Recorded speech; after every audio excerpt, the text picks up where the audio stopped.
Good evening, ladies and gentlemen.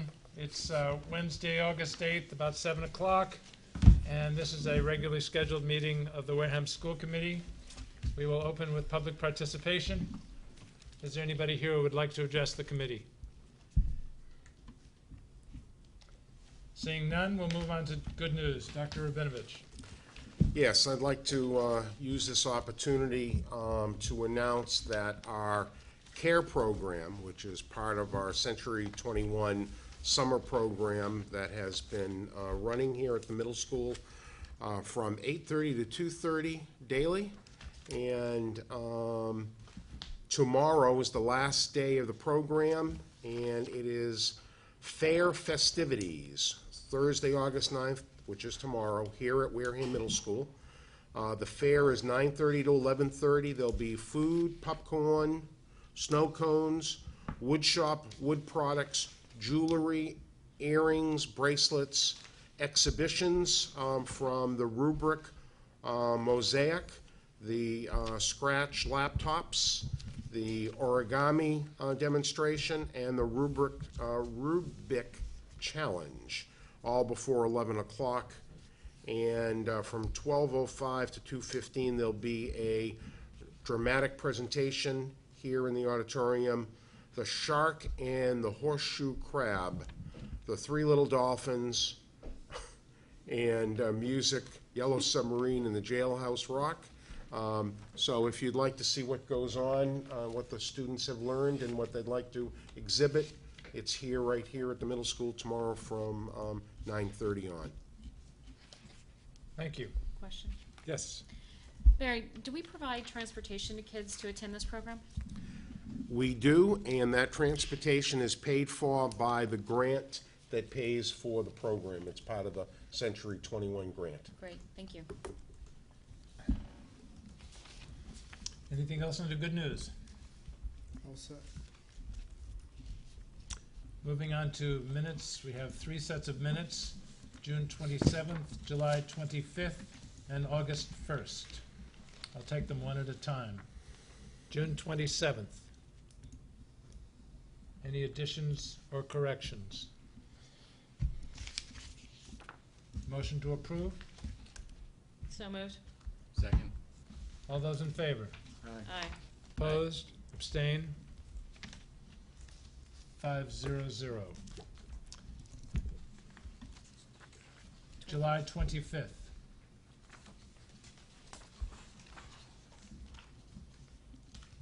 Motion to approve the minutes of July 25th as recorded.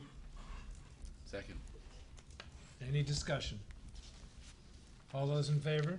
Aye. Aye. Aye. Opposed? Abstain? 5-0-0. August 1st, which was a public hearing.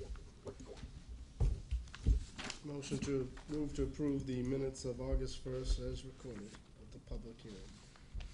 Second. All those in favor? Aye. Aye. Opposed? Abstain? 5-0-0. Mr. Palladino, we thought your wife would appreciate you being early in the agenda.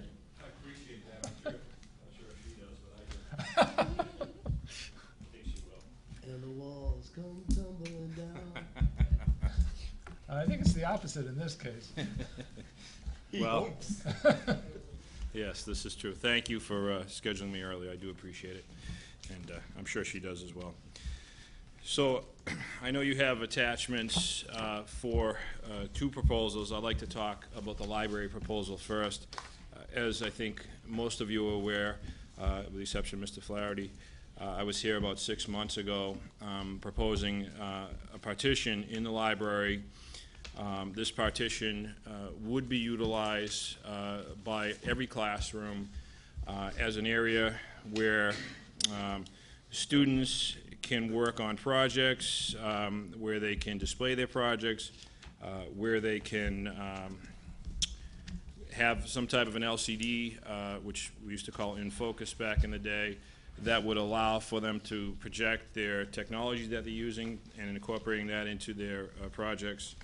And so this permanent partition, we do have some quotes. I know we talked previously about temporary partitions As we did some research, and it did take some time to get these quotes, believe it or not, we've received 3 quotes, and they go as far as almost $11,000 and as low as $3,166. To get what we need in regards to having this area kind of sectioned off and to be able to have these, this program, the permanent wall seems to be the best bang for the buck, if you will. It's going to cost us $950. That's pretty much everything for that presentation area. We have electricity on other walls, so that's not an issue.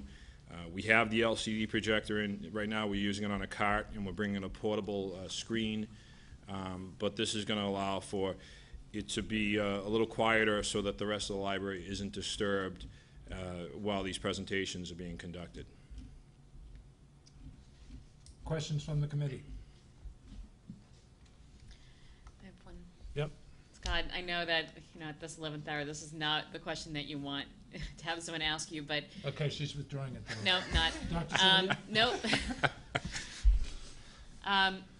With some of the outpouring of support that we've seen from the community, from the public hearing, as well as the work that was done at the Deacon School for the new playground, have we looked to get this work donated? No. Okay. Thank you. Any other questions? Dr. Sylvia? Well, I'm not for altering the footprint of the high school, but in this particular case, and listening to Scott in his previous presentation, looking at the numbers, and getting a better understanding of what it was gonna be utilized for, I do support it. Thank you. Mr. Fons?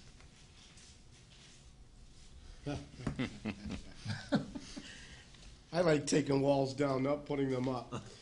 But I appreciate the work Mr. Palladino's done. I'm just working around quotes. It doesn't surprise me. I just couldn't believe the difference between a temporary petition like we asked for, some of them $3,000 up to $10,000 is ridiculous. And I was against this, but seeing that you did the work and I understand the purpose of it, I think it's a good idea. And I think $950 is And what goes up can't come down. $950 is a small amount for what you're trying to accomplish. I understand my colleague's point about looking for people to help, but I think once you get to that point that it's $950 and then another $500 in aggravation and liability. Liability was the issue that I was thinking. You have liability issues as to what these people can do. So that's it. Did you want to say something? I just was thinking the same thing that Mr. Florence just said about the liability issues. When we have a contract to do a job, there is insurance and bonds involved about the work, so, that volunteers wouldn't have. When there's a structure like a playground, the manufacturer's representative usually carries that particular for the construction. They're there as part of it, and so I understand the wish to have the labor done for no cost, but I think, having a professional do it that's gonna be insured makes more sense in this case. Mr. Chair. Yes. So I'm in complete agreement. And the only reason why that you're suffering from my question is that I now work for a nonprofit where we build houses. And so, Sure. and we have individuals that work on the houses that we only ask for licensed professional volunteers. And so they're licensed professionals, they're insured, all of that. This is not something that is gonna prevent me from voting in the affirmative for this one. I think that just in general, I probably will ask that question more often than not, just as a way that, we do have that mindset that we are looking for other ways to be able to help. But And you may recognize the company because about 9 months ago, you accepted his labor of approximately 50 hours to construct our E2020 area, and that was donated on his company's behalf. So there is some in-kind work that he took They care have of. done. That was just before the NEASC visit. He created that whole E-2020 room for us in the back of the library. Thank you. Thank you. Just one comment. I noticed you are getting a raw wall. I assume that means that at some point, someone on your staff or the kids are gonna be painting it? Custodians will take care of that. Custodians, so. Correct. You're doing it as cost effectively as possible. We're trying to do as much in-house work as possible. I appreciate the fact that you proved this, your initial proposal to be frugal. And if nobody has any further questions or comments, I'll take a motion to I move approve. approval as presented. Do I have a second? Second. All those in favor? Aye. Opposed? Abstained? Congratulations. Thank you. And now I'll go on to proposal number 2. And I've got to be honest, proposal number 2 has taken new light even since the paperwork came through to you folks. We recently found out that we have a student with some special needs that is going to actually need an area to himself for kind of some downtime based on his IEP.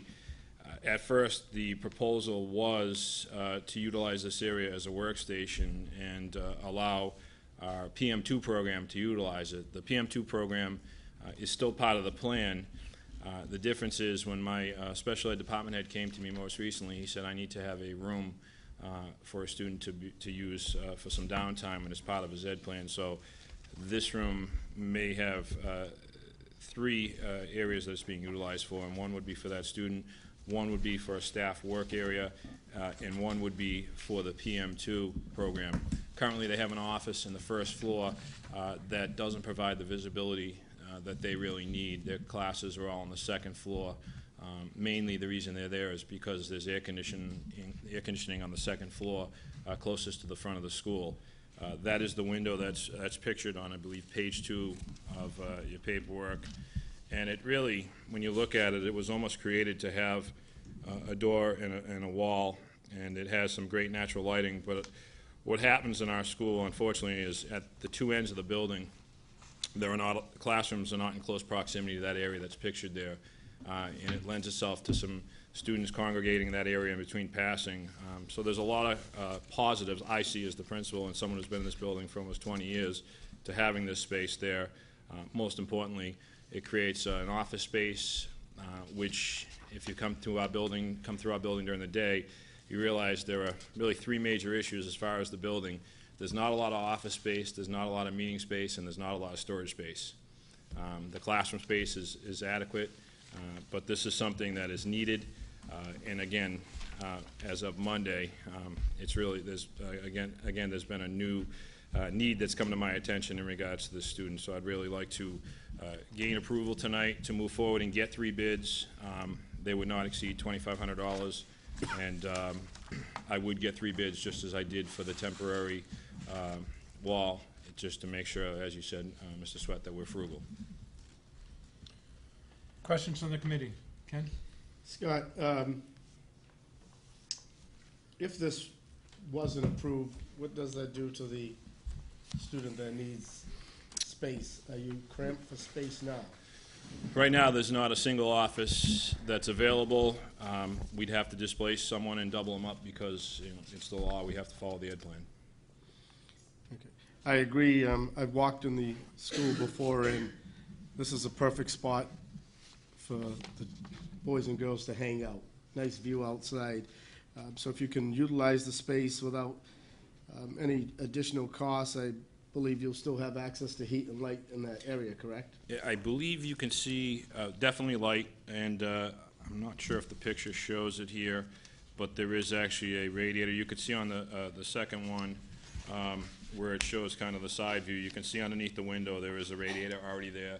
Okay. There is electricity, and believe it or not, there's an internet hookup there, so it's almost designed for that, but it just doesn't have the enclosure to secure the area. Right. Thank you, Mr. Chair. Any other questions? Dr. Sylvia? He read my mind completely, So if we voted no, there would have to be some kind of an accommodation made. One of the statements you made that bothers me more than any of them, and I will vote to prove this, but your statement went like this: to build a room in response to an IEP. You mean to tell me we're writing into IEPs to build rooms? No. There is, Okay, so I misunderstood. and maybe I misspoke. On the student's IEP, the student has needs to have an area where he can kind of unwind. Okay. And, Now, I know the writing, and then, again, I don't want to get nitpicky here, but I know the writing of an individual education plan is a collaborative effort between school personnel, parents, special needs, and whatever. So it would seem to me that we would be in a position to not to be able to accommodate an IEP request if we didn't have the facilities to do it. we'd have to double someone up, All right. and we'd have to find a way to do it. I mean, it's not, it's a matter of inconvenience, absolutely, but that's first and foremost, the student's education. Like I said, I will support it. Thank you. Anything else? Rhonda? I'll take a motion to approve. So moved. Do I have a second? Second. Second, just for point of clarification, that Mr. Palladino is going to get 3 bids, and so the approval is that they do not exceed $2,500, correct? Correct. Thanks. With that clarification, any further discussion? All those in favor? Aye. Opposed? Abstained? 500. Thank you. Thank Thank you. you, Scott. Thanks. School committee reports. There have been 2 action committee meetings since our last regular meeting. I guess the easiest way to describe them is that they focused on the McKinney-Vento money. In the first meeting, there was a vote of 3-1-1 in favor of recommending to the Board of Selectmen and the school committee that the McKinney-Vento money be available to the school district as part of its non-net budget. Unfortunately, the abstention was the town administrator, and the negative vote was from the member of the Board of Selectmen. In the second meeting, there was a fuller explanation of the McKinney-Vento money by myself and Dr. Rabinovich. I think we satisfied the town administrator. Is that a fair statement? And I think we can count on his support, but I don't want to put words in his mouth, but he indicated his lack of information about McKinney-Vento was the primary reason he abstained earlier. We did not revote. The member of the Board of Selectmen was not present, but following our public hearing, it was that member of the Board of Selectmen that initiated contact with the chairman of the Board of Selectmen to make sure that the issue of McKinney-Vento, as well as the Chapter 70 money, be put on the agenda for August 21st, which at that time I was under the impression was the next regularly scheduled meeting of the Board of Selectmen. I believe we just found out that they had a meeting last night, but I think that was a special meeting not intended for normal business. In any event, we will be going in front of the Board of Selectmen on the 21st to ask for their support for McKinney-Vento money for the non-net transportation budget. We are scheduled to meet again when the town administrator and the member of the Board of Selectmen feel that they're ready to talk about this subject, as well as the town administrator had a dental accident, and she's recovering from that and hopefully is in good shape. So I think that's really all that can be said about the Transportation Action Committee. What unfortunately has not been effectively addressed is the long-term capital funding of the aging fleet. And it remains to be seen what capital planning does in support of that problem. We did receive a request. I'll pause there. Any questions on that? Yes. Just a clarification, when you said we will be going in front of the Board of Selectmen, can you clarify who we is? We are, whatever the proper. The full committee is always invited. and we'll post it if we expect to have 3 people there. I didn't know if it was a subcommittee or if No. it was you and the superintendent. No, it's the school committee, just similar to what we did with the finance committee. And I'm not sure if I've already asked for this to be done, Michelle, but would you post that? Thank you. We have received a request from the Board of Selectmen that we appoint a member of the school committee to be on the town trash committee. There is a belief that trash is a worsening problem for the town, and that everybody, all members of town leadership should be on board to try and reduce the impact of litter and trash on the town. And candidly, as someone who is, I think I inherited the gene from my father, who routinely picks up trash as I'm walking along the streets, I am sympathetic to this problem, and anything we can do to enhance the aesthetics of the community, I think we should be supportive of. So I will accept any volunteer to be a member of the trash committee. Seeing none, I will be happy to represent the committee, but I'm opening up to anybody who would like to take on that role. Mr. Chair, what are the duties? I think it's fair to say that they have not been enumerated as of yet. Do they know when they're going to meet? I think it's fair to say that has not been clarified yet. I I think it's an embryonic effort, and more information as it becomes clarified. I could volunteer, but it would depend on when they're going to meet. I appreciate that. Is there any competition for this esteemed No, position? I would hope that Mr. Flaherty would be a good trash talker at those meetings, so I'm gonna step aside. And Mr. Chair, my husband and I had a debate on this just because of the amount of trash that is up and down Glen Charlie Road and in and around our area, and I really wanted to be on it, but I would, but don't have the time, so absolutely, I'd be happy if you were on it. Mr. Chair, maybe we can, it would have been nice if somehow that was tied into any out-of-school suspensions or whatever where kids got involved, but I don't know the legality of that. It's not legal. I can tell you that the girls' tennis team made a project of being a part of this. There was a cleanup week, I think, this past spring, Yeah. and I was just amazed at how much stuff they brought in. And I actually made them bring in the bags to prove they'd gone through the effort, and they didn't have any trouble proving there was a lot of trash around. I guess we've got an appointment. So thank you, Mr. Flaherty, and you can report back as this becomes, the effort becomes clearer. Should be very non-controversial. Getting the trash. Just like the bike path. I mean, who can have Right. controversy over a bike path? I mean, who can have controversy over trash? I mean, come on.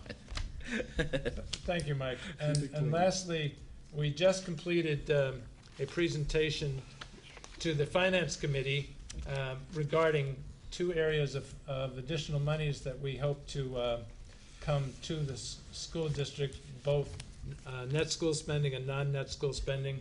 One was additional Chapter 70 funding that is coming to the town this year, but it was approved after town meeting approved our budget. And the other was for our non-net transportation budget, which was also approved by the state legislature after town meeting.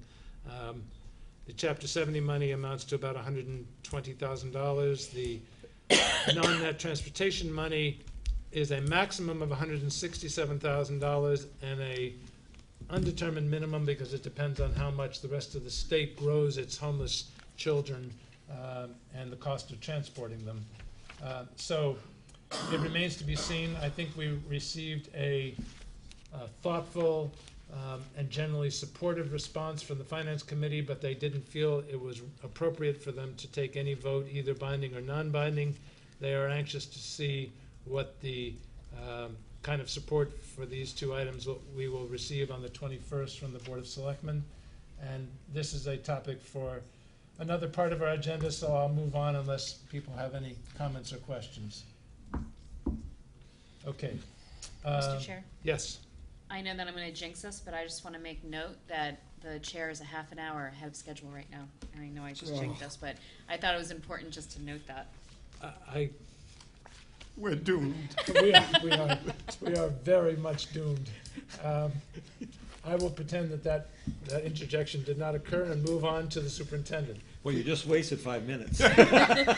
No, Michelle, strike that. go ahead. If I may, I would like to go to the computer and try to talk about Chapter 70 funding. Please do. For let's try 15 minutes. Okay. While the superintendent is getting the technology ready, I'm going to jump ahead to the chair to release the executive session minutes to the public. We have 2 sets of executive session minutes, one for June 27th and another for August 3rd. So unless there's any discussion, I am going to move that we approve these for making them available to the public. You Do they just have to be- announce it, Just have to announce it, that's that all? you're gonna make them Then available as consider it chair. Well, announced. Kenny has a No, question. okay, no, I didn't know if they had to be separate, so that's Nope. fine. No, all set? Great, thank you. Would you pass those down to Michelle?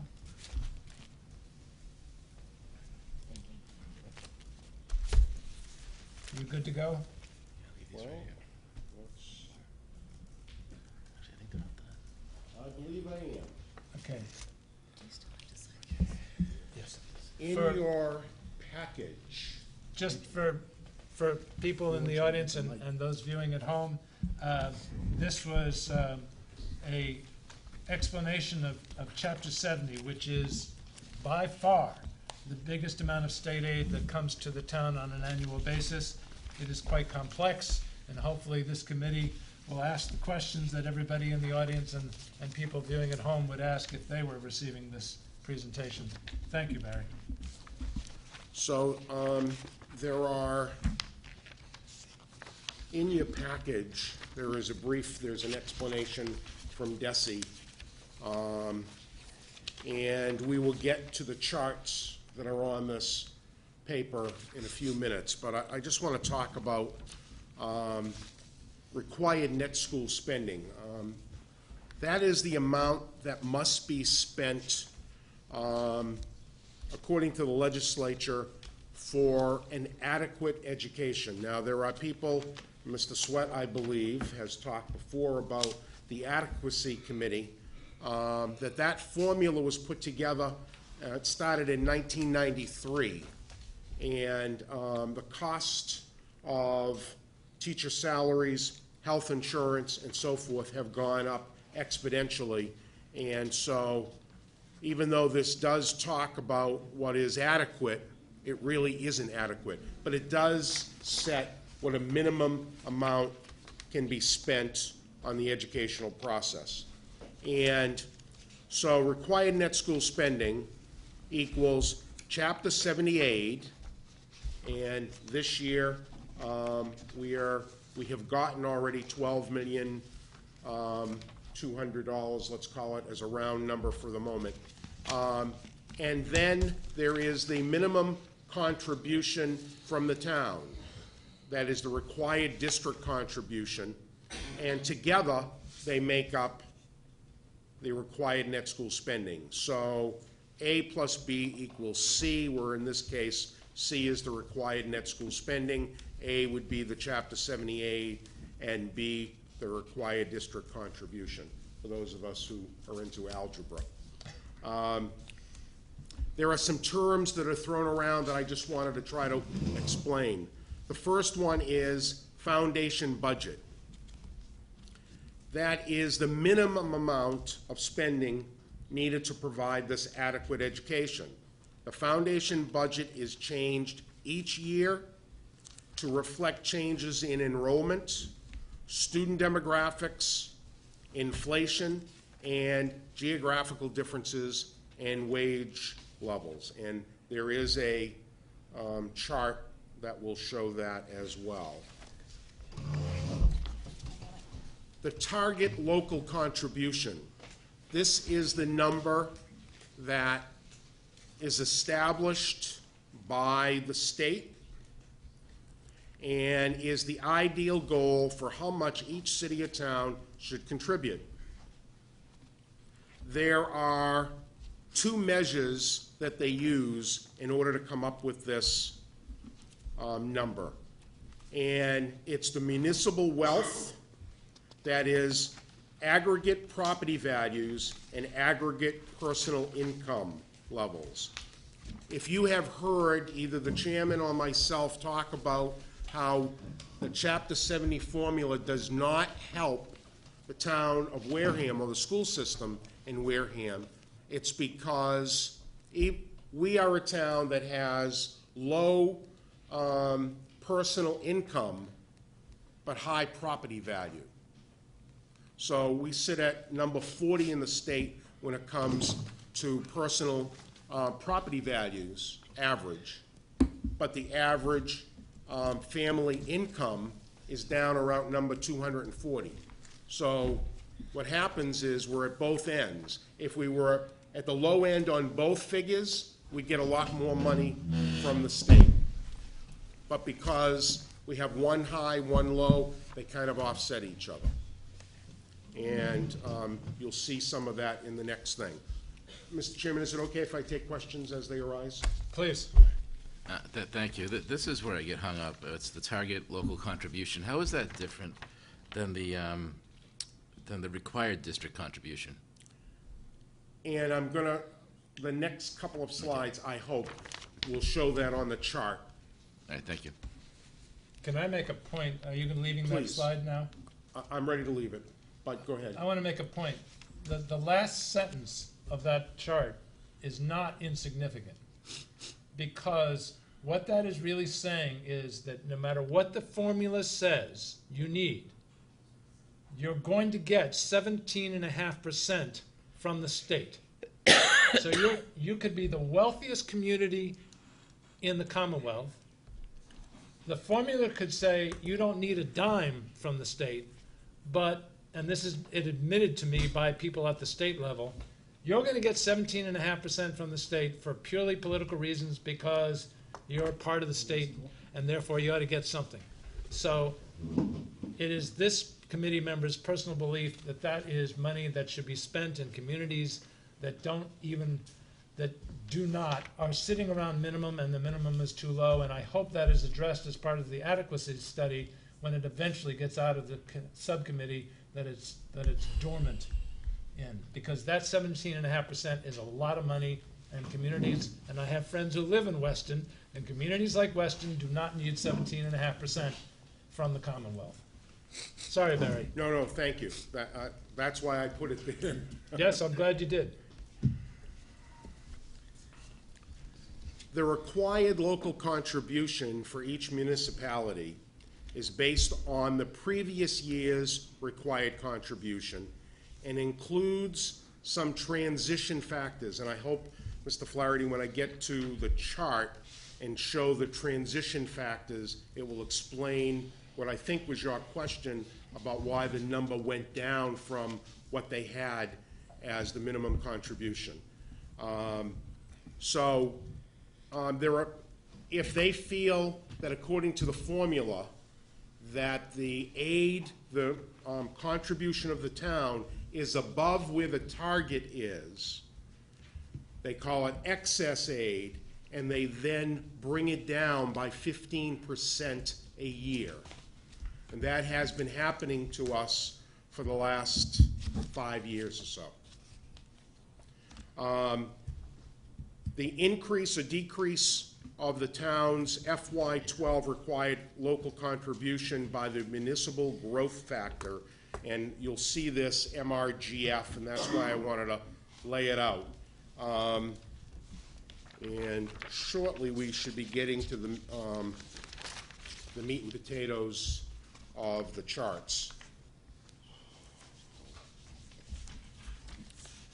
There is the preliminary local contribution. If it is greater than the target local contribution, then the difference is called excess local effort. That's what I just said. And then the next one talks about that it is brought down by this effort reduction percentage, which is 15%. Please find your sheet titled Determination of City and Town Total Required Contribution for FY13. Now, for the people at home,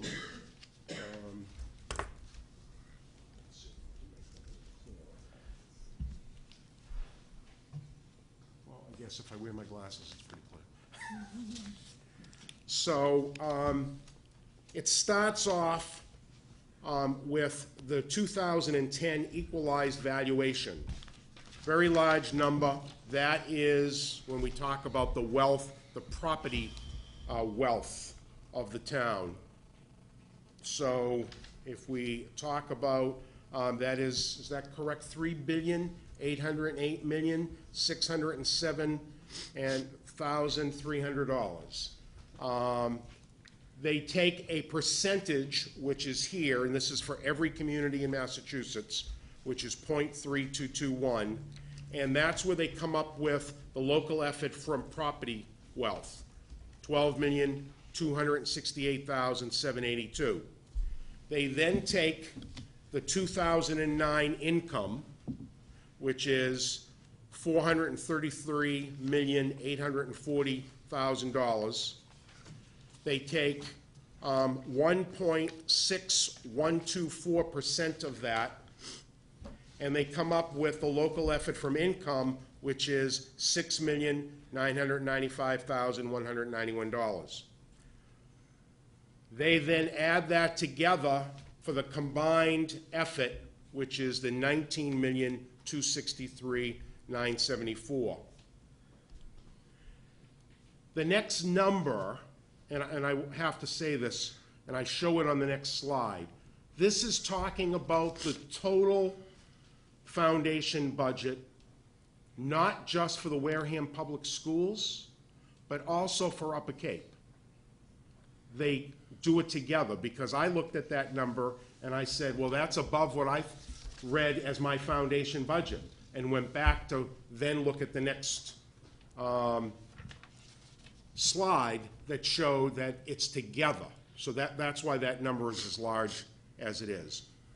They then take the maximum local contribution, what Jeff had talked about, 82.5%, which comes out to $27,510,000. And then they look at the target, and the lesser of 7 or 10 is what they use, which is the $19,263,974. And then it says that our target local share is 57.77%, and the target aid, so that's the 42.23%. And again, that is, it will add up to 100%, and that is all of the money that then goes. So if you then look at increments towards the goal, they take the required local contribution times the municipal growth factor, and we come up with line 15, $20,570,683. And then the preliminary contribution percentage is 61.69. That is above the limit. Therefore, there is an excess of local effort of $1,306,709. It's reduced by 15%, which is the $196,000. And that's how we then come up with the number of the capped, which is $20,374,677, and that is again for the Wareham Public Schools and Upper Cape as the local contribution that has to be given towards education. If we go to the next slide, it is broken down so that you can see what comes to the Wareham Public Schools and what goes to Upper Cape according to this formula. And so we have the previous year's numbers where we take the foundation enrollment, foundation budget, the district share of municipal combined FY foundation, and the required contribution. We then move it into FY13, and we see we have a higher foundation budget. Same, the contribution or percentage is a little bit higher, so the required contribution for the town is the 18,383,155. That is in addition to the Chapter 70 aid. So if you look at the bottom, the change for what the town needed to spend was $483,091. Increase in local contribution for the Wareham Public Schools. And the increase for Upper Cape as local aid was $43,378.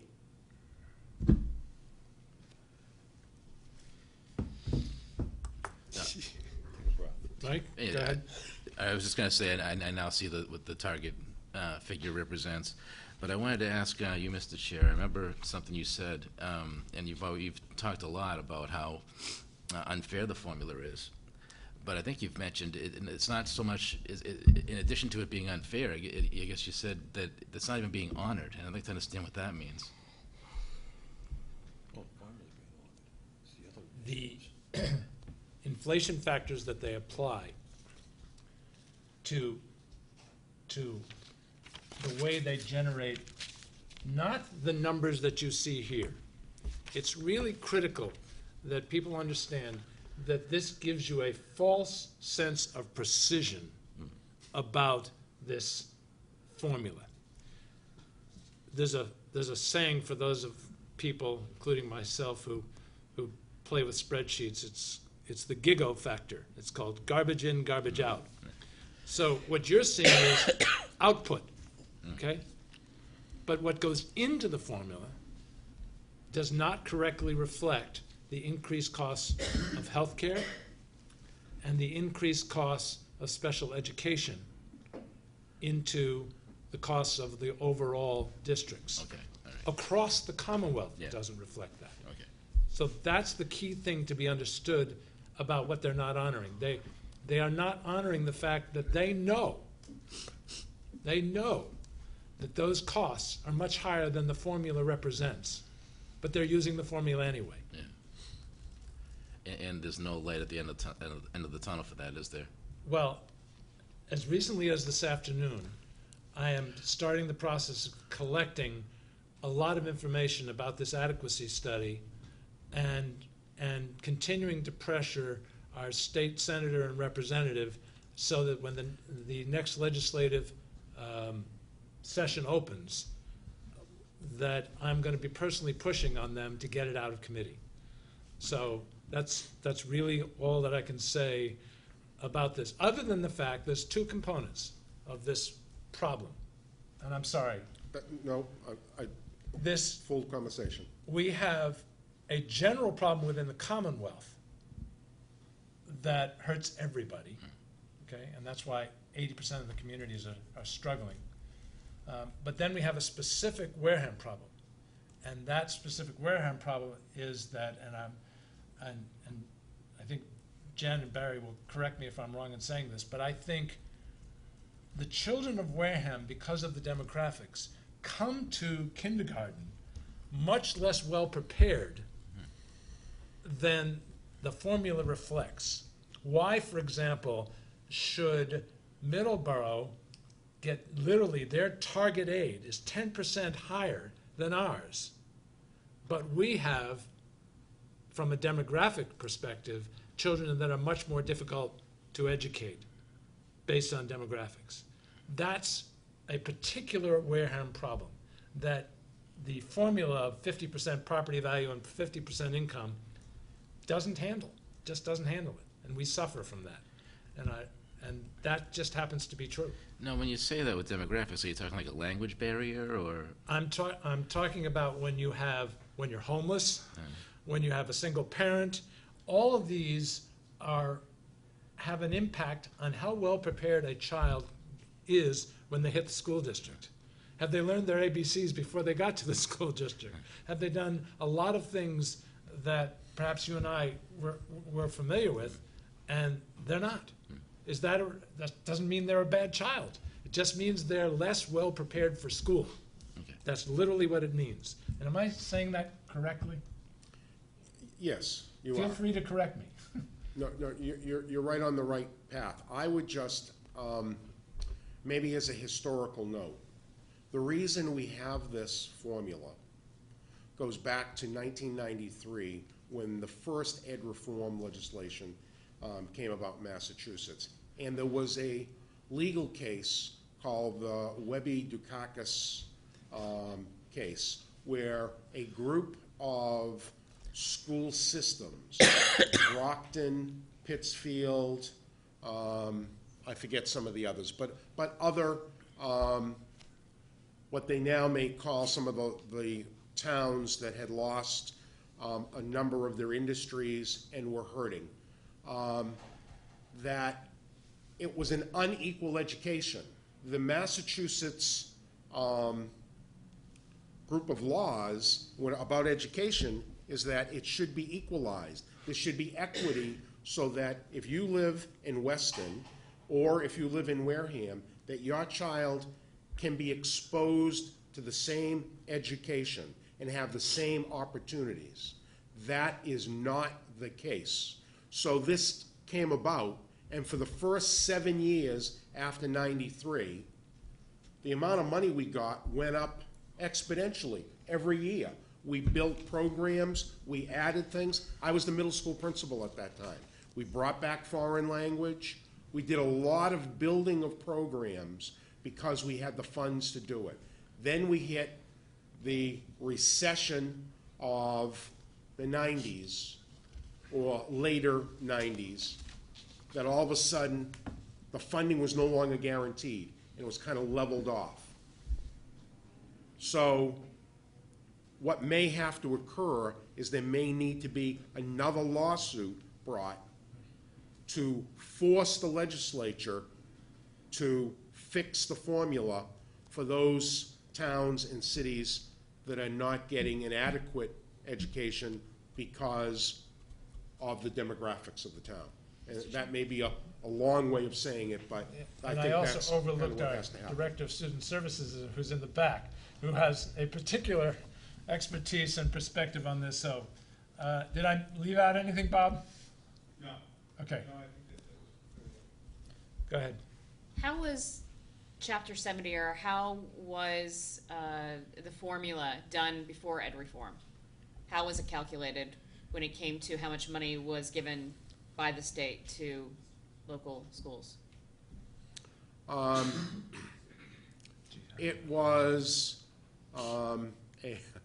they had a formula that has some of the same factors, but as Jeff talked about, this formula being less than precision, what was before it was not felt to be fair, because if you lived in a poor community, you got less aid rather than more aid.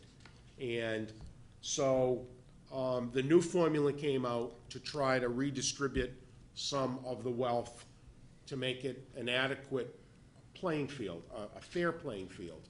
What happened is some of our wealthier communities were feeling slighted because they were not getting enough Chapter 70 aid.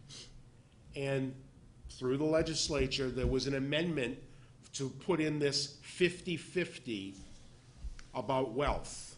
Okay. That's what hurt us greatly, because all of a sudden property value became a part of the formula instead of just mean income. So So the that was the original big change formula- that hurt Wareham. So the original formula in ed reform was just median income, and then they added the property taxes. Yes, ma'am.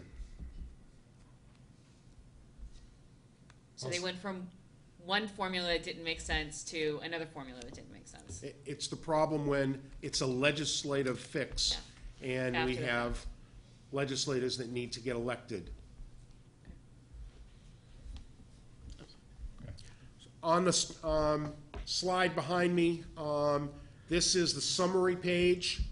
What I find, if you look to the right and you look at comparison to FY12, this is where we see the Chapter 70 aid went up by $120,053. That is the money that we went today to the FinCom to request this support to get for the school system. And on here, it also shows the additional aid under the required district contribution, which went up $483.91. Therefore, this by itself, without taking in the economics of the town, would show us that our budget should have gone up by $603,144. Instead, it went down $250,000. And is why we have the rest of the conversation before us this evening. Mr. Chairman, there's a question? I'm sorry. All right, through you, Mr. Chair. Does that mean technically we're spending below the minimum required amount as of today? My belief is, in the next slide, shows foundation budget, Chapter 70, required net school spending. This shows for 12 that we're above it, but that is an estimated number that was put in at the end of last year before the town did not put in an in-kind $1 million into the health trust. My belief is that we will be below that number, but it doesn't get calculated until after we turn in our end-of-the-year report that happens on September 30th.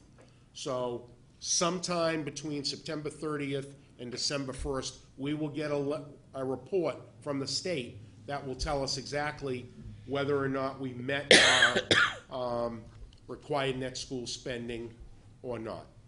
And what should happen when somebody doesn't make it, that should be added to the following year's budget. Okay. Thank you, Mr. Chairman. I'm done with the Chapter 70 tutorial. Could I ask just one quick Yes, question? please. One quick question. The state has made an attempt to reimburse towns for certain expenses, and you know as well as I do that that percentage of reimbursement has steadily gone down, while the demand for the services that we provide have gone up.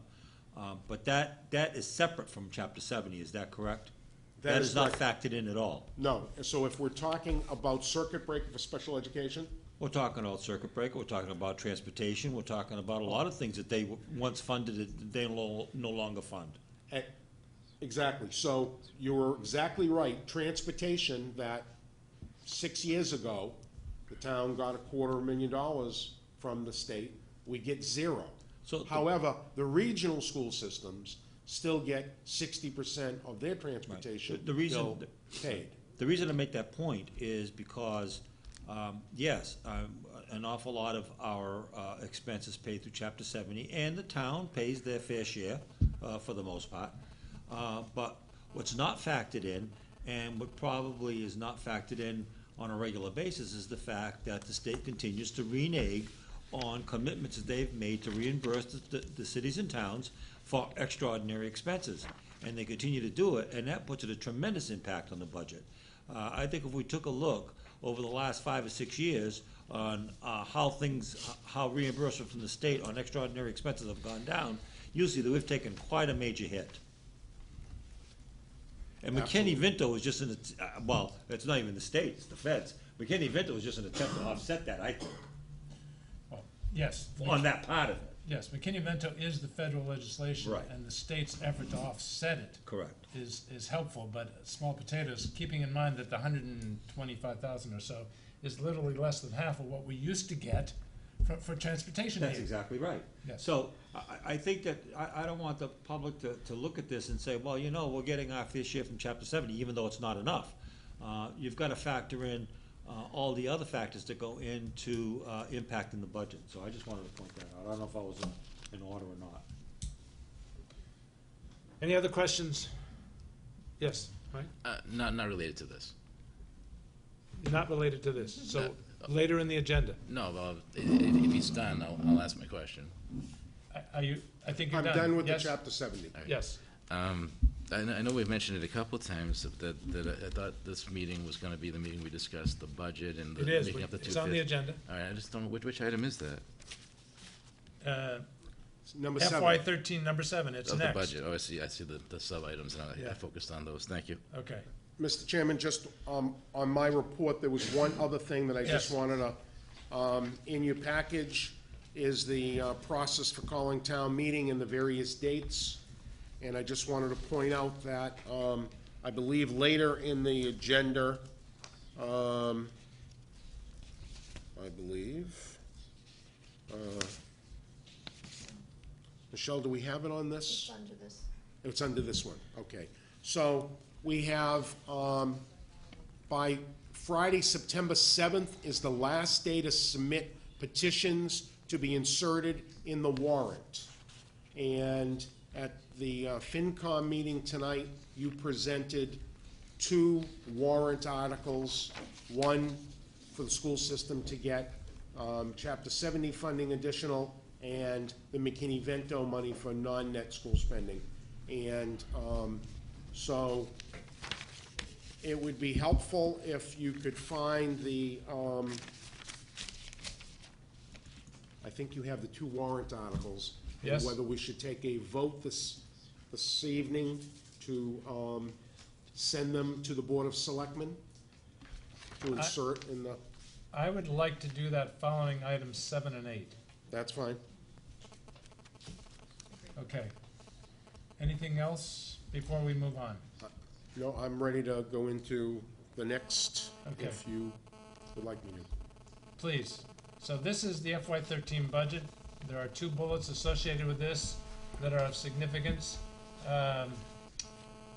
One is the status of the Hammond School, and the second is the utilization of the $120,000 in increased Chapter 70 funding, assuming the town votes at town meeting in October to authorize it for, as an addition to the net school spending line item. Go ahead. Mr. Chairman, members of the school board and members of the press and anyone else who happens to be here this evening watching the school board meeting. I have on the screen the timeline of the budget information. So back last January 11th of 2012, we spent an entire day, I believe we had 2 members of the school board, probably about 4 or 5 members of the finance board, and we had our principals come and make a presentation about what the needs were for their budget. And that budget, between net school spending and non-net, was calculated at $28,780,647. On January 18th, we had a joint meeting of the school committee and the Board of Selectmen. We talked about transportation, starting another committee. We talked about capital needs, and we talked about the budget. We had a public hearing after that meeting where we had 3 boards sitting right here in front. I made the budget presentation. Again, the public was asked to make comment and to ask questions. Again, that was a budget of $28,780,647, or the needs-based budget. On January 25th, at the school board meeting, this school board, or the 5 members at that time, voted a budget of $28,780,647. March 8th, we had a budget discussion with the BOS and the Finance Committee. March 21st, we voted to reduce our budget to be at level funding. We met again with the Finance Committee. On an April 4th, we voted again, and we reduced it a further $250,000. We went to the Board of Selectmen on June 12th, 2012, to discuss the ballot issues. The special election, there's a question? Yes, on the April 4th meeting, we reduced it by a lot more than 250 that day, didn't we? I'm not sure, whatever the number Okay, I remember it was is there, Mike, $990,000 it looks like a plus. million, probably, or almost, Yeah, okay. all right. Special election, and then August 1st, we had another public hearing about the budget. My point of bringing this up is that we have discussed many times, and in fact, on March 8th, the notes on that budget discussion, right from the minutes of the school board, is, again, as I have been saying for 2 years now, that we needed to do some special things if we were going to eliminate the achievement gap. And I listed those conditions.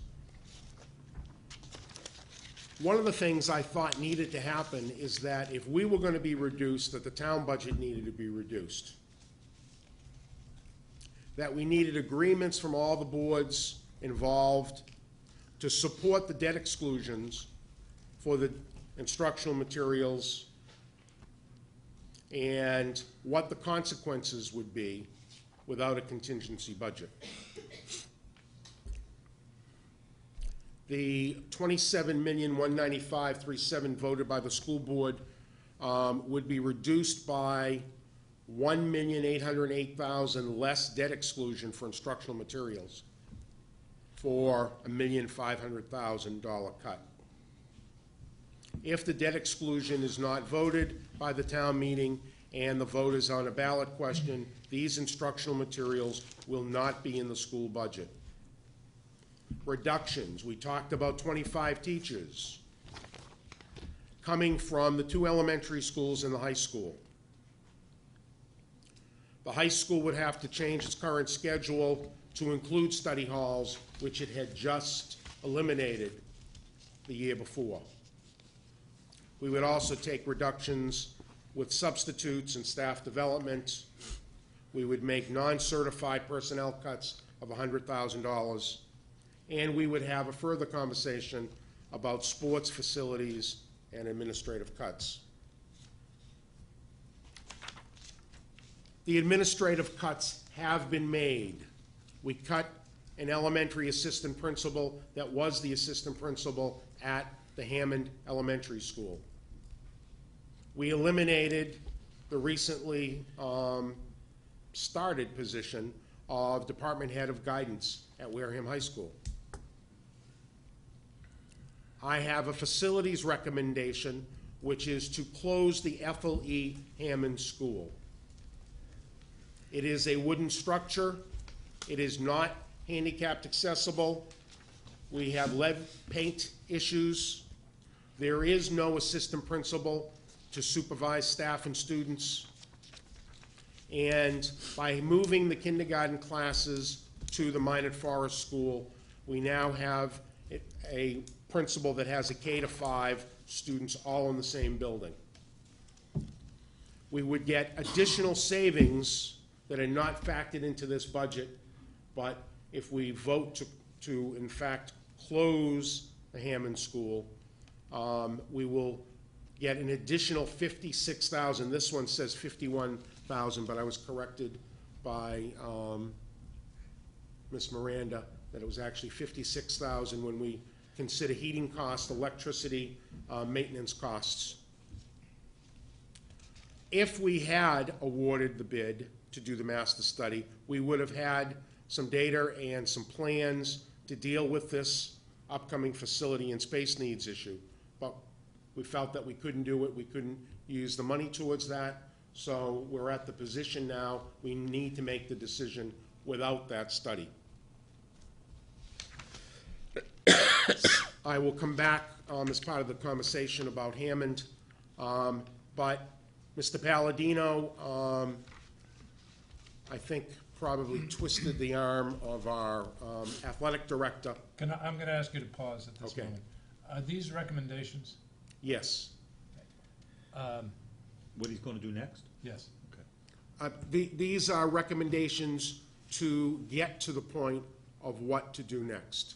In other words, I'm trying to show that with Chapter 70, with the sports cuts, with closing Hammond, we will have a pocket of about $200,000, which I have a recommendation to make, and then the board will, But this is part of the Discuss it. recommendations.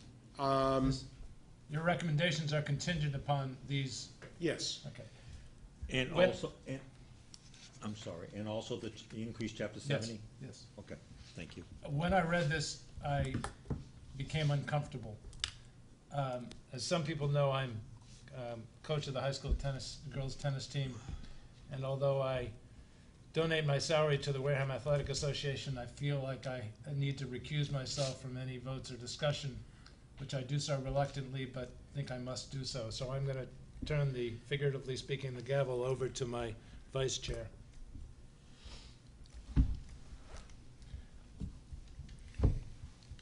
So, again, this was a recommendation from the high school principal to me after discussions with the athletic director, that he felt from these particular three line items in the budget, he could come up with $38,000. And the ultimate, what it costs is that we would not have boys and girls cross-country, boys volleyball, and it would reduce one of our assistant coaches in our hockey program. And I don't believe the athletic director would be making these recommendations unless he felt that he had the data to back it up, that it was the right thing to do. I'm sure if money was not an issue, he wouldn't have come up with this.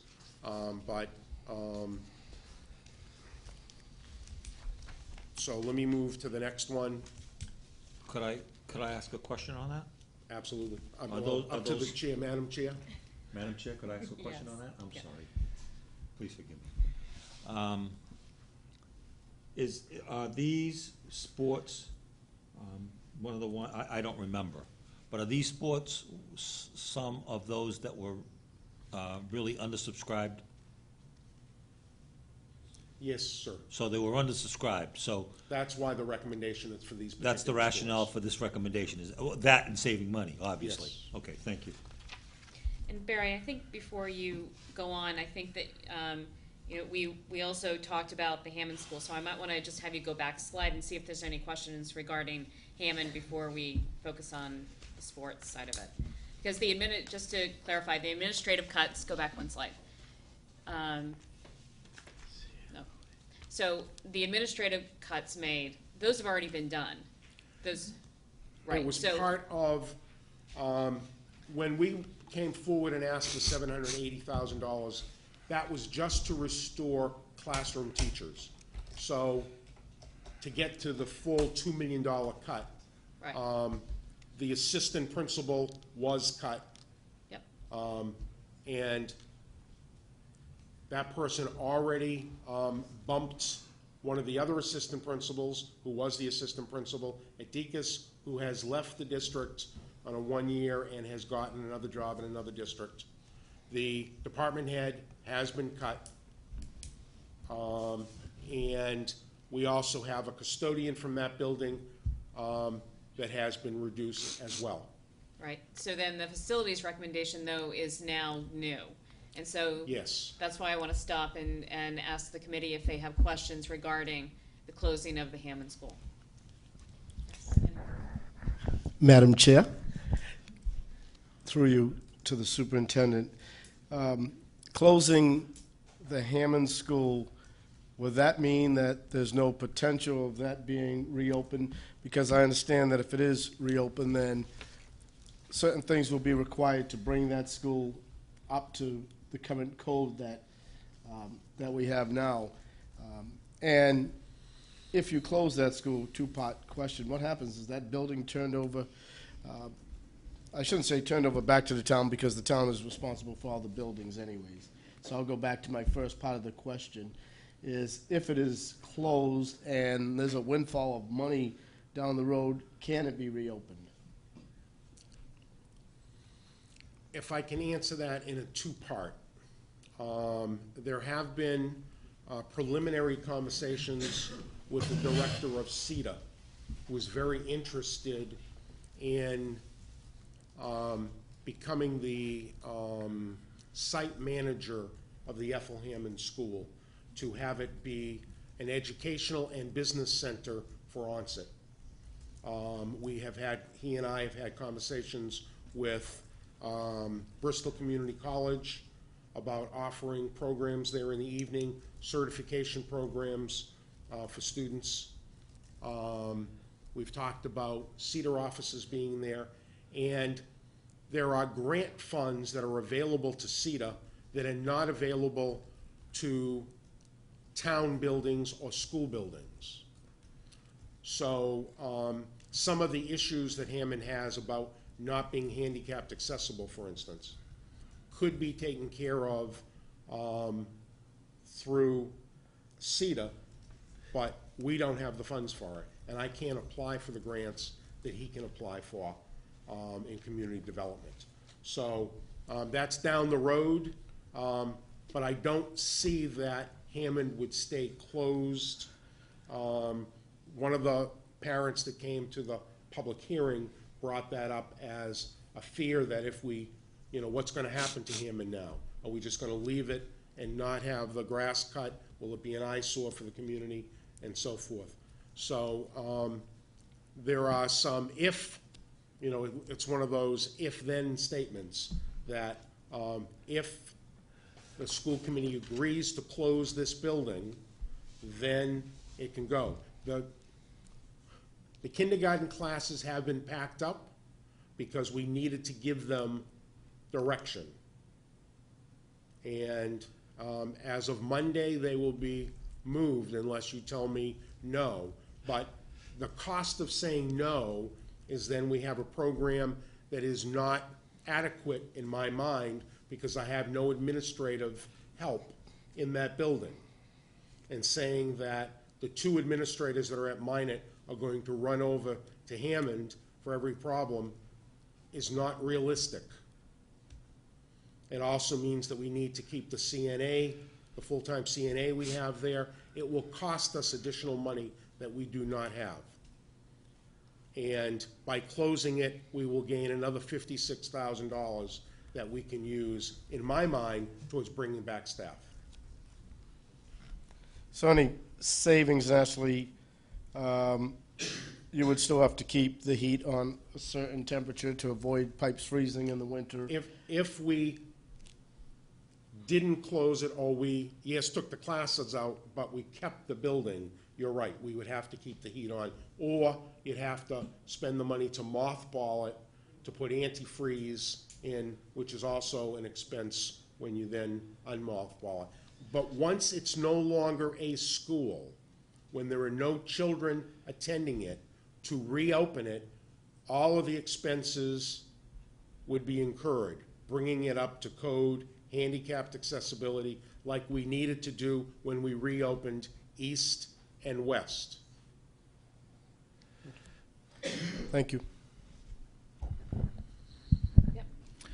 Yeah, you mentioned that this is new, and I'd just like to know how new. Like when did you guys arrive at these figures? When did you have the discussions?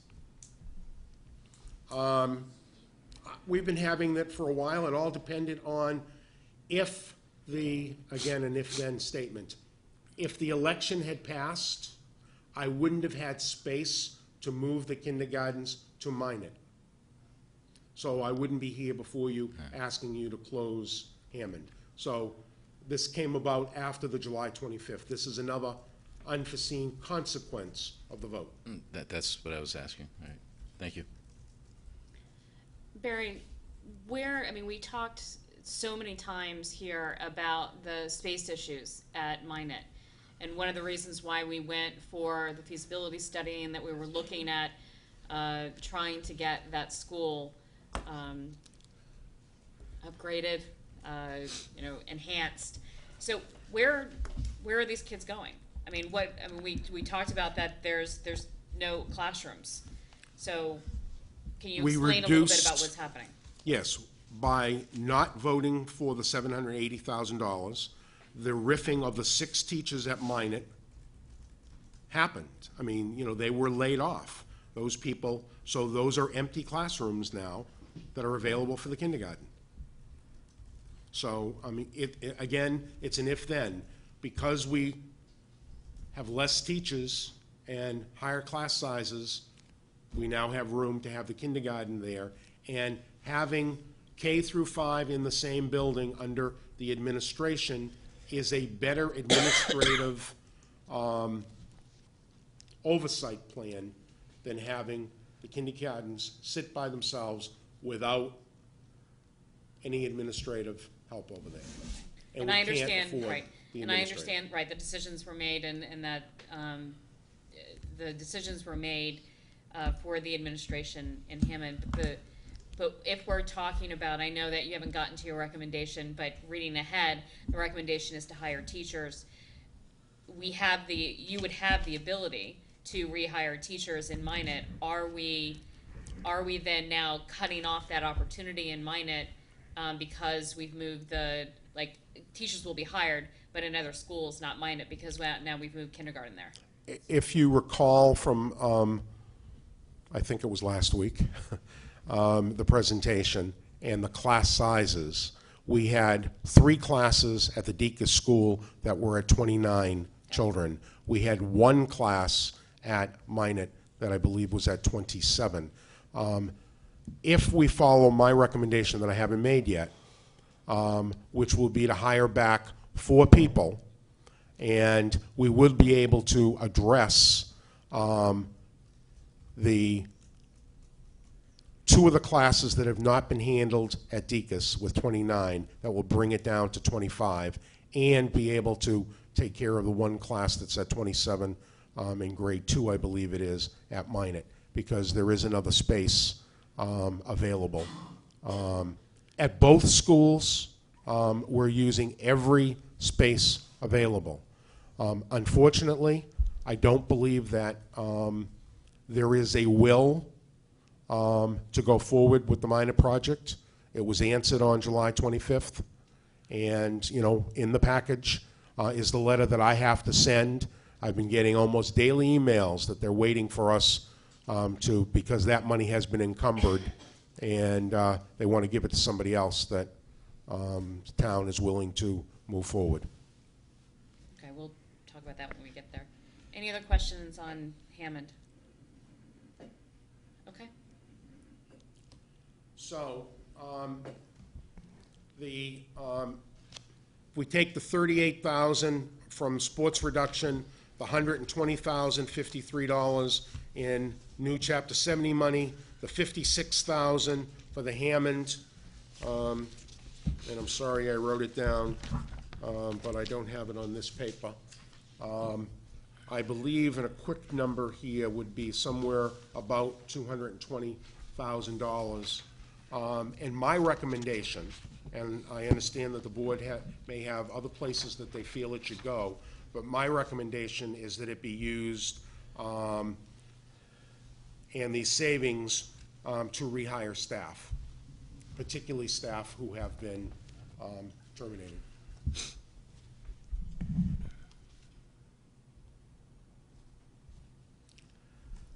Questions? Yeah. Madam Chair, through you, I can live with some of these recommendations, and certainly my main priority, as I mentioned last week, was in mitigating the loss of staff. And I will support this recommendation, but I also feel that my support for this recommendation is tied in directly to the article that we're proposing for town meeting. I think that unless we use that Chapter 70 money for the same purpose, to mitigate the staff reductions, that I just think that should be our number one priority. So I guess my support of this is dependent on if we can make a change in the article that's proposed later on, to add staff or to use it to buy instructional materials. So that's the only thing that I wanted to change on that, because I wanted people to know exactly where we were going to use the money on Chapter 70. And I think staff is, that's just my opinion. Staff and getting those numbers down and saving programs, maybe mitigating the effect of these cuts on the high school towards their accreditation, so in terms of staff and materials. So I guess what I'm saying is, it's going to be hard to support this without knowing where we're going, for me, without knowing where we're going on the article. And Barry, just to clarify, that when you had the second bullet on there, new Chapter 70 worth $120,000, that's pretty much the first article that you gave us. And so these three, you are recommending that those three are used towards rehiring staff. That is So I can be correct. safe in my assumption. But, I mean, it's going to be up to you on whether you want to make an amendment when we vote there, that would be, and we'll wait until we get to that point. Okay, but I to- mean, he is making the assumption right here that I could Yes. recommend using these savings to anticipate revenues to rehire staff. Yes. And that, for me, is my top priority. So that's why, if I were to support this, I would do it under those conditions. Because everyone knows that, I'm willing to accept the basic framework of this budget, even though I did vote against it. But that's ancient history. So I will support the framework of this budget with these adjustments at this point in time. And I understand that procedurally, we're gonna talk about those articles after. But the articles as written before you were done by Attorney Bowen and by Claire Smith.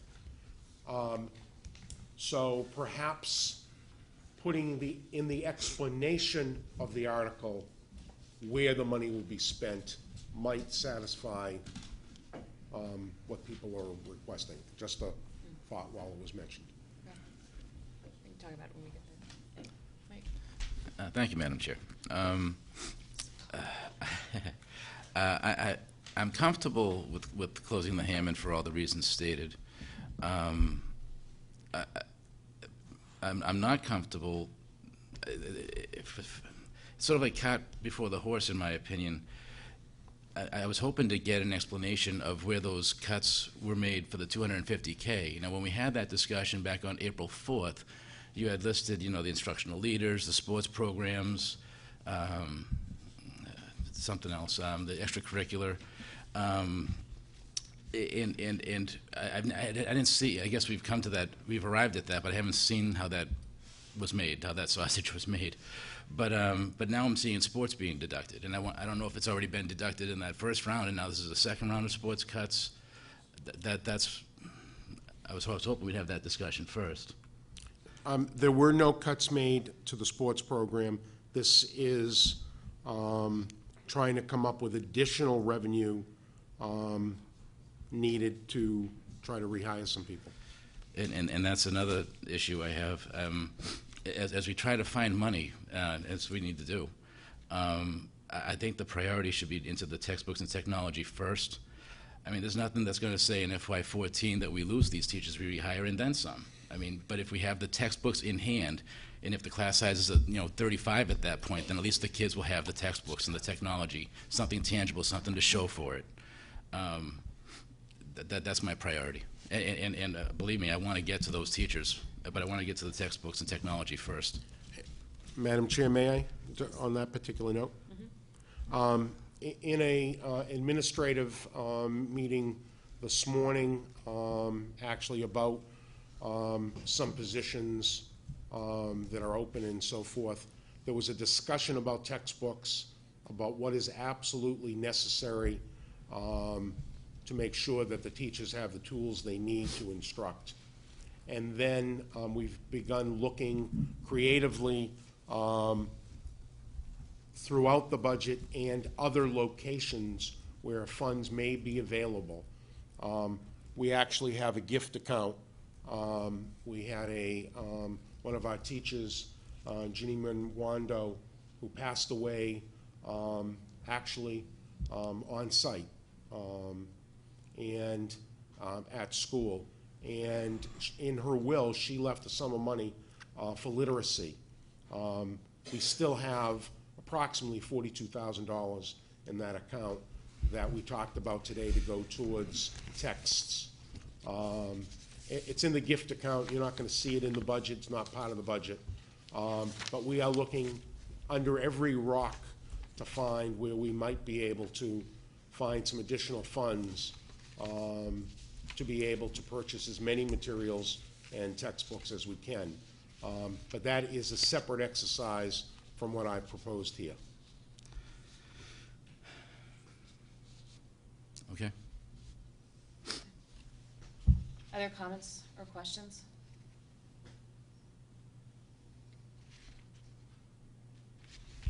So what you're looking for now is a vote from this committee on what you've recommended here. So a cut to closing the Hammond School as well as reducing the sports budget as proposed here. The new Chapter 70, I think that we'll deal with that when we do talk about the articles. But those look like the two pieces that you're looking for tonight. That is correct. Michelle, do I need to take them separately or one at a time? Or, I mean, can I do them, do I need to do them separately or both together? Whichever way you wish. Okay. I think that I'll do them, Should be all together. okay. That's just my opinion. Yeah, it's all for the same. Any concerns about doing them together, or Are you going to do them together or separately? right now, I think the recommendation No, is to do them whatever together. you want to do, Madam Chair. I'd prefer them separate. Yeah, same here. So I'm gonna take them one at a time. I'll take a motion to go with the superintendent's recommendation to close the Hammond School Well, for the purposes of savings to rehire staff. correct. So moved. Second. All in favor? Aye. Aye. Opposed? Abstain? 4-0-0. Could you tell me who moved it? I was typing, I didn't see. You seconded, who moved? Somebody moved it over there. Cliff I moved. second it. No, I moved it. Yeah. Thank you. The second recommendation from the superintendent is to reduce sports by $38,000. Again, for the purpose of savings to rehire staff. I'll take a motion to approve that. So move. Do I have a second? Second for discussion. Okay, second for discussion. Yeah. Kenny? Somewhere I saw, I know we're not micromanaging, but it's elimination of positions and coaches coming back at a lower step. And I think this covers what you talked about, the two sports and the assistant coaches. One thing that I also saw was a reduction in games for savings. I believe that was on one of these pages. It was on that chart, I think, that the athletic director sent. Purchasing new equipment. It says lower the number of games per season for every team, less transportation. Naturally, that would only be in effect for away games, I would imagine. I would have a problem lowering home games in two sports, basketball and football, which are your two biggest revenue generators for the school. If we're looking to raise money, I don't see how we would eliminate two basketball games and two football games, or one football game that brings in money. So I need clarification before I could even support that. Madam Chair, if I may ask for an assist from Principal Palladino. It's a good sports analogy. Well, I understand that there are some sports that are lucky enough to bring in revenue. As principal of the high school, I don't feel that it's fair to penalize those sports that don't bring in revenue and to allow them to play extra games. While there are two teams that are usually in the positive, not always, I just want to make sure that's clear, basketball and football are not always in the positive in regards to gate receipts. Football, obviously, if you have a rainy day and the team's not doing well, it's the end of the season and it's cold, it's a negative revenue stream for those games. And basketball games, specifically on Tuesday nights against teams that are further away, such as DR, Case, and Seekonk, was a negative revenue stream there as well. So to answer the question, I don't think it's fair that because students participate in sports that may bring in revenue that they're allowed to play extra games. I think the cut needs to be across the board, and the athletic director is in agreement with that. In the on the cuts, like you mentioned, I know they're just throwing out names, Seekonk, Dayton, Rehoboth. Those schools are all part of a conference, and I don't see how you would be able to pick and choose whether or not to play those teams. Right now, the requirement is in the South Coast Conference that has 9 teams, you have to play everybody twice. Correct. I was using those schools in terms of this past year, negative revenue streams because of the proximity. We don't bring a large crowd from away games for those. Correct. There are 8 teams, in the conference, which means that you have to play for basketball, 16 games you have to play. It's required as part of being associated with the South Coast Conference, but there's no requirement beyond that for us to play any additional games. Right, so additional games, say in football would be, for example, Middleborough, who you play, they're not in your conference, that would be A non-league extra game. that would be a cut. But I see where you're going with this, but I still have a problem because you can make cuts. The most expensive sport to me that's really not being affected is hockey. It's just one assistant coach, and hockey is probably the most expensive for ice time and at Gallo or Tabor, and that's probably where I don't see revenue coming in from hockey. I think there is, based on a previous meeting that we had in regards to having Carver involved in a cooperative program. And the numbers that are coming up and through eventually are going to make this, while there is an expense, there are a large group of students that are in this building right now that are involved in hockey. If we couldn't forecast those kids being involved in the program, I would agree with you 100%, even being of a hockey background. Was any thought given to an increase in user fees to avoid cuts? There was conversation on that, and based on some other schools' experience, and Mr. Laranger doing some research on it, the increase would be minimal because you would continue to increase the waivers that would be needed as you increase the cost. And he did do some thorough research on that because that was something that we wanted to bring to you, but I think, I mean, our parents are charged for everything. I hate to continue to add to that. Okay. Thank you, Madam Chair. Thank you.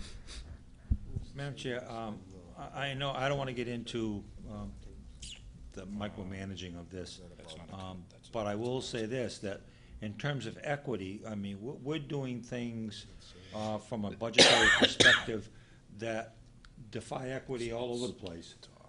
You know, some schools are getting more cuts than others, some are doing with less materials, some are doing with less teachers.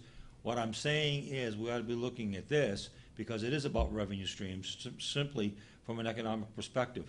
And I know for a fact that there are several non-league games that pack the house.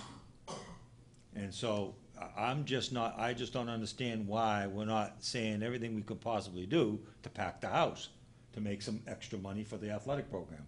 So that's the only thing I have. I'm not gonna get into micromanaging. You wanna play 18 games, play 18 games. But it just defies my logic to know that we have the potential to make another $3,000-4,000 or whatever, and we don't do it for the sake of equity. That just doesn't make sense to me.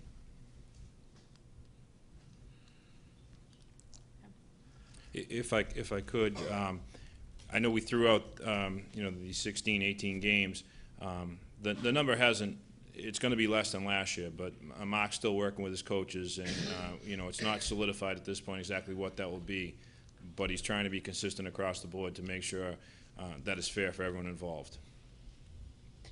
And Cliff, I agree with you. We talked at one of our meetings that we had here around different ideas, and I think we all threw out some ideas on how we can do a better job to be able to promote the games, to encourage participation, all of that. So I'm hoping that, that those conversations continue and that there's going to be more effort put there. There is, and it's in the works as we speak.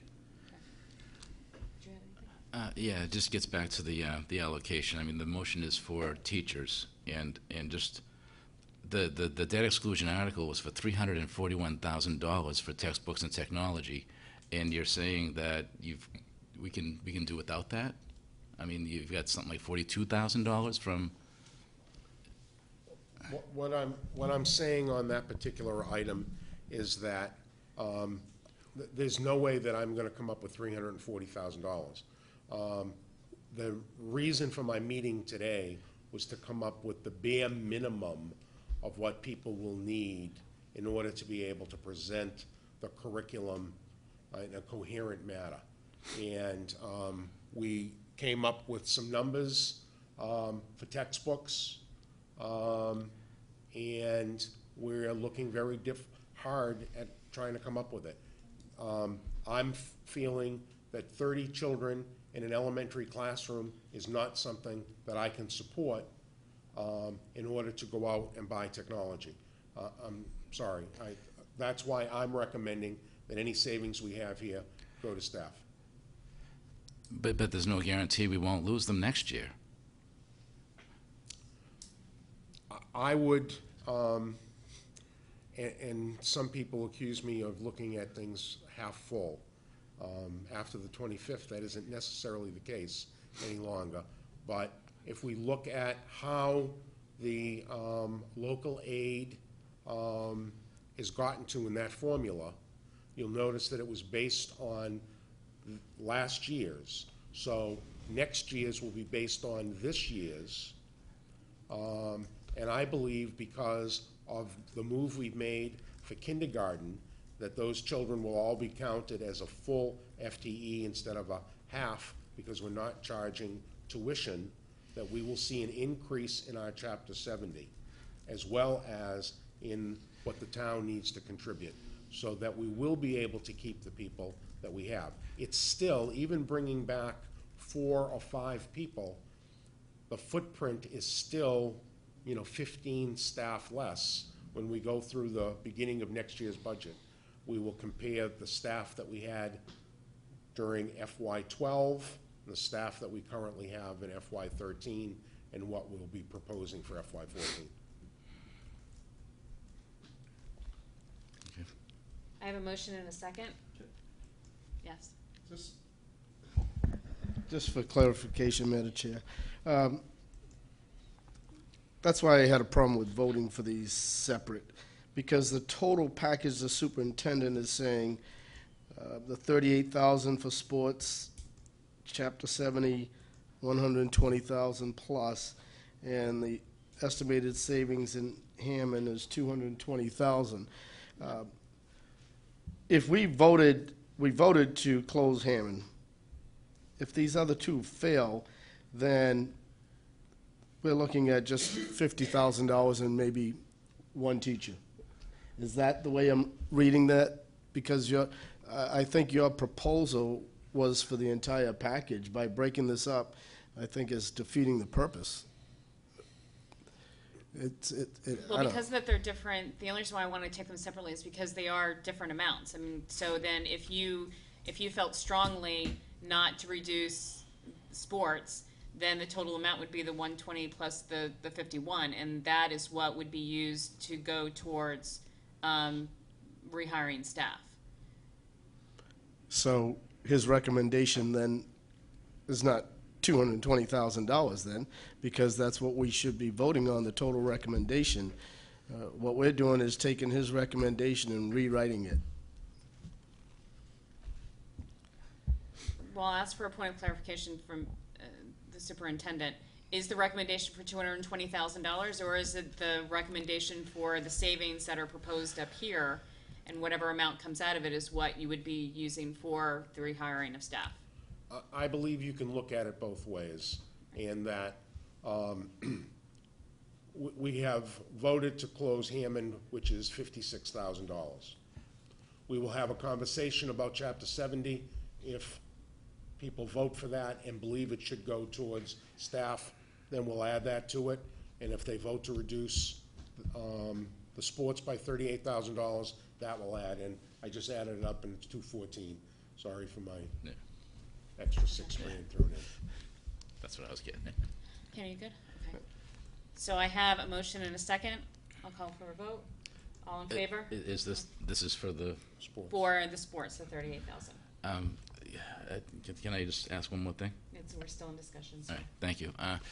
You mentioned, you expect some money, from the full day kindergarten, and I know it's over $400,000. I think we expect to get, but it was made clear to me in no uncertain terms that if these exclusions and overrides didn't pass, then we're going to have an exodus of people. I mean, it's already started, and that's going to impact next year's budget too. Correct? That is correct.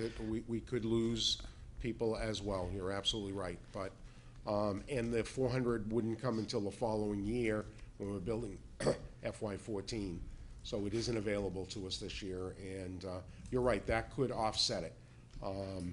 But I feel we need to, I think we need to give the teachers the tools. And I understand about the textbooks. I understand about the technology. I wish I had enough to do all of it.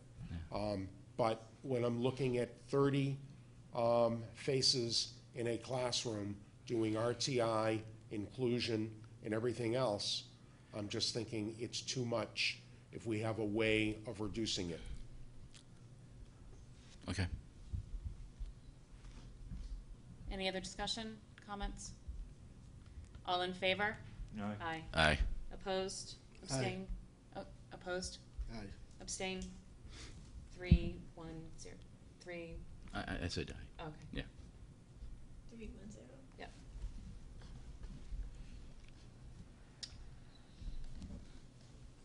All right, so the next on the agenda, well, the question that I have is, Point of order? yes, Wouldn't that be 311? He has to abstain. That's why I was asking what it was, because Wasn't it he's 311? he's Did you still abstain? present in the room, Yeah. Yeah, he has to abstain. okay, but you're abstaining. yep. Then that would be true for the prior vote as well. So it'd be 311? Okay. And then the other one was for 401. 401. Did we do the chapter 70? That's next. Okay. Well, I think, are you coming back in or staying back out? The recommendation that I have is taking the first article next, because the next item on the agenda is transportation, and then we could maybe take the article about transportation after the transportation discussion. But since we're all within the FY budget, and the first article speaks to the FY, the chapter 70 and the budget. I'll come back in on agenda number 8. Okay. So I am going to have, ask for discussion on the first article that is in our packet that's proposed by the superintendent. Oh. Yes. What agenda item is that? The So one of the things that, under item number 6, last day to submit articles for town meeting. Gotcha. These are the 2 articles here. The chair wanted to take them after questions 7 and 8. Okay. I'm asking that the first article that we actually discuss after the FY 13 budget, agenda item number 7, because it speaks to that, article speaks to that, and then we can take the second article after the discussion in 8. Okay, thank you. All right, great. Barry, do you want to read the article and then, because I know Kenny wasn't at the meeting that we had before. If I can find it. I can read it if you want me to. That would be great, thank you. Okay. So the article that the superintendent is proposing is to see if the town will vote to transfer from available funds the sum of $120,053 of additional state educational aid to the amount appropriate to the support of the schools under Article 6 of the 2012 Spring Annual Town Meeting, or take any other action relative thereto. I'll open it for discussion. Yes. Madam Chair, I don't know how to do this legally, but this might offer, we may have to reconsider the last vote, I don't know, but I've been thinking about it here quietly. If, again, I don't wanna get into micromanaging, and as I said before, we've had disagreements on the framework of this budget from the get-go. But it is the budget that we voted, it is the budget that we have, and it's the framework that I'll accept. However, with this additional $120,000 plus dollars, as I said before, my main concern is staff. But with that being said, could we add a sentence to that article to say to be used for adding staff and or funding educational materials or technology? That puts it squarely on our administrators' hands, and it gives them the flexibility to either use it for staff or for educational materials or technology. I don't know if that goes against the spirit in which Barry presented that. And if it does, then I'll just forget what I just said. So I guess I'm asking Barry. For purposes of discussion, my original, I would be fine with that, but what I heard when we were at the Finance Committee meeting was one particular member asking for specifics. They wanted to know how the money was going to be spent. Well, I think that's pretty specific. If we put it into the article, it's going to be used for adding staff and or funding educational materials or technology. That's pretty specific.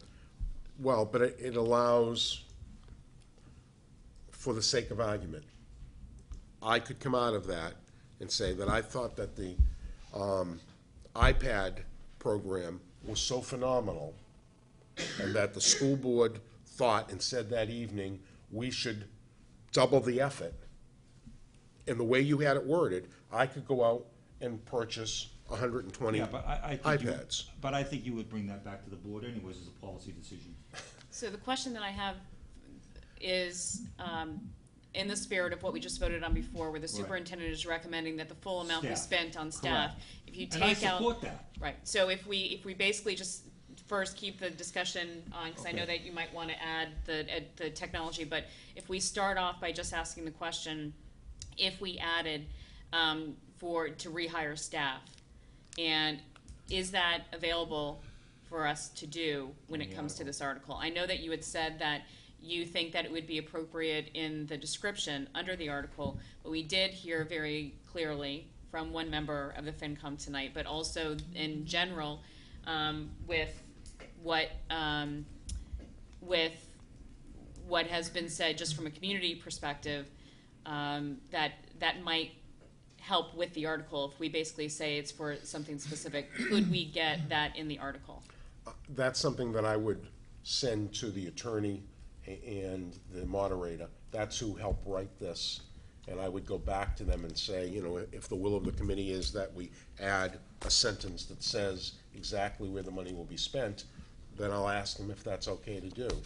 I'm not sure, because sometimes the legality of these things are to make it less precise than I would like it to be.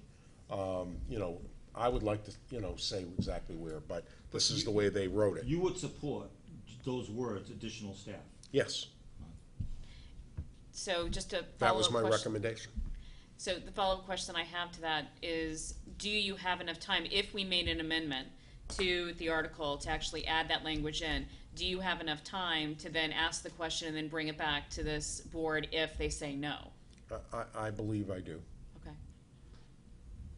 So, there can be further discussion on it, but I will entertain a motion to amend that article. I'll move to amend the article to specifically state that the $120,053 is to be used to add staff. Let's add it where it needs to be. see if the town will vote to transfer from available Well, funds to some hundred. You could put it in the same article where they have the word transportation on the one below it. To the amount Same place. appropriate to, so instead of to appropriate to support the schools, to rehire staff. Barry? Educational aid, the amount appropriated to support the schools to rehire, I wouldn't say rehire. to, Should be Add To, staff. to add staff. He said add staff in the motion.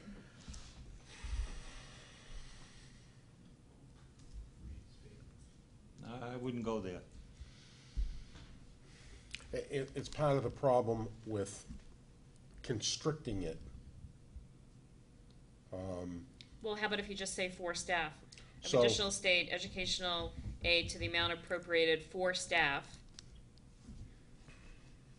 So what I'm looking for is a way of saying something that has been cut to be, it's not added. Well, it- everyone it's knows we cut Reinstated, 20 right? some odd Reinstated, teachers. but that, I was looking for another word besides reinstated. Excuse me. If you leave it as is, the vote we just took, is that binding on the superintendent? Or is that just a recommendation, yeah, we give you, our okay, or does he have to use it for what we just voted on? Well, I think there's an intent. Yeah, I mean, I made the recommendation, and by voting approval, then I'm kind of saying that's where I'm gonna use it. And I guess what I'm saying is, no matter what this says, I mean, he's only got approval to use them for teachers at this point. But the thing is that when it comes to the article, this is gonna go in front of town meeting voters. And Correct. so Oh, yeah. making it, as clear as possible on I town agree. meeting Yeah. floor exactly what it's gonna be used for. But that's why I thought in the explanation piece, stating what it would be used for might be appropriate. Gives us a little more leeway, it doesn't have to be, it doesn't have to conform to, the legal, of warrant articles. What I'm trying to prohibit is, I mean, I understand the description, but when it's You want actually it the clear. article, You want right. it clear so everybody knows, so we answer the question that the gentleman asked us. Where are you gonna spend the money? Can I get behind that? You have a Basically is motion, what but we no heard. second, so you shouldn't really be discussing till you use it. We haven't had it. He motioned, but there's no second. I did. What was the Yeah, exact he motion? second, no, didn't he second it? I No. didn't hear Oh. from where. Yeah, So it was Kenny seconded for has second. discussion. Okay. You seconded the motion to specifically state that the 120,053 be used to add staff? Correct. Oh, I don't know, yeah. Yeah, that was for discussion. Yes, I just think, the reason I'm shying away from saying to replace staff or whatever, because you don't know what the needs are going to be. We know we have staffing needs, but there may be another need that comes up in terms of staff, teachers particularly, that won't fall into that rehire or whatever. It may be different, but it'll still be a staff need. That's why I'm shying away from that word. So I just think that just to indicate that would to appropriate to hire additional staff. To hire staff. Hopefully teaching staff. right, but it does go along with what we were talking about here, that it is about reinstating staff. It's about rehiring staff, it's about lowering the class size. The class sizes are now increased. Right. You know, it doesn't matter. I'm just thinking about if we tie his hands by saying to replace staff, then he can't use it for any other staff need that comes up. I understand, but again, I'll just state from my opinion that it is to lower class sizes. That's the reason why Oh, yeah, this I money, the I money think should we be all agree on appropriated that. to lower class sizing. Well, no, and that- I'm not saying, I won't say that totally. I'll say save programs too. I mean, we got a high school that's on the verge of not being accredited. There may be some staffing requirements there. I don't know. That's why we have administrators. And it is the reason why in the legal terminology, or take any other action relative thereto. That is the thing that allows you to do that. Like Cliff said, if something else came up that all of a sudden was a higher priority, you could do it with that. But I do understand the being specific, because we don't want to have the debate on town meeting floor that we're going to use it someplace that people don't want it used. So Cliff, you had started making a motion on adding the staff. Yeah, well, that is my motion, just for additional staff, for adding staff. I don't know where it's gonna get, There's a motion on the floor. that was it, right? Yeah. Specifically state that the $120,053 is to be used to add staff. Add staff. Do I have a second?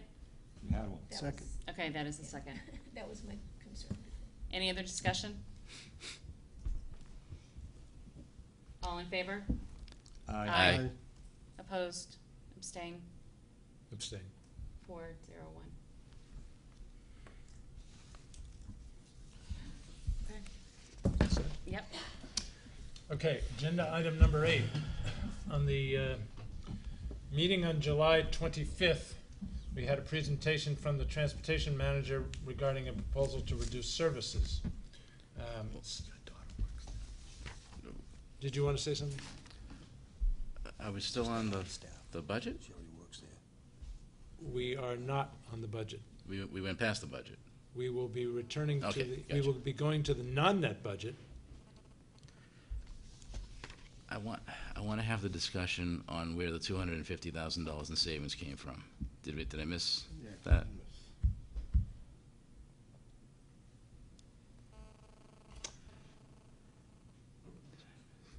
Barry, would you like to comment on that issue? I will. On the original presentation, when we came up with whatever that number was, and then there was the additional $250,000 that we needed to cut. And then I said, we can discuss these other things to come up with that 250. That was before Michelle and I sat down and actually calculated the amount of money tied to each staff member who got riffed. So after we put real numbers, we became closer to that number, so there wasn't $250,000 left. In other words, I made enough reductions in staff to get to the number, except I believe I was $120,000 or $117,000 off in the calculation.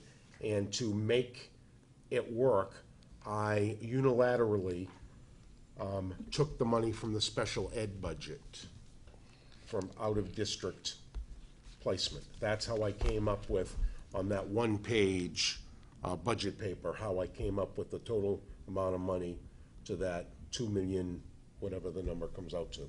But, so it was 118,000 that I added, that I needed to get to. That you unilaterally did. Yes, I made the decision. The minutes from that April 4th meeting say that you're going to come back with recommended cuts after the town meeting votes the school budget. And yet Shazam, the cuts have been made and we're none the wiser until now, until I brought it up. I have a problem with that. And I think I'm the only one.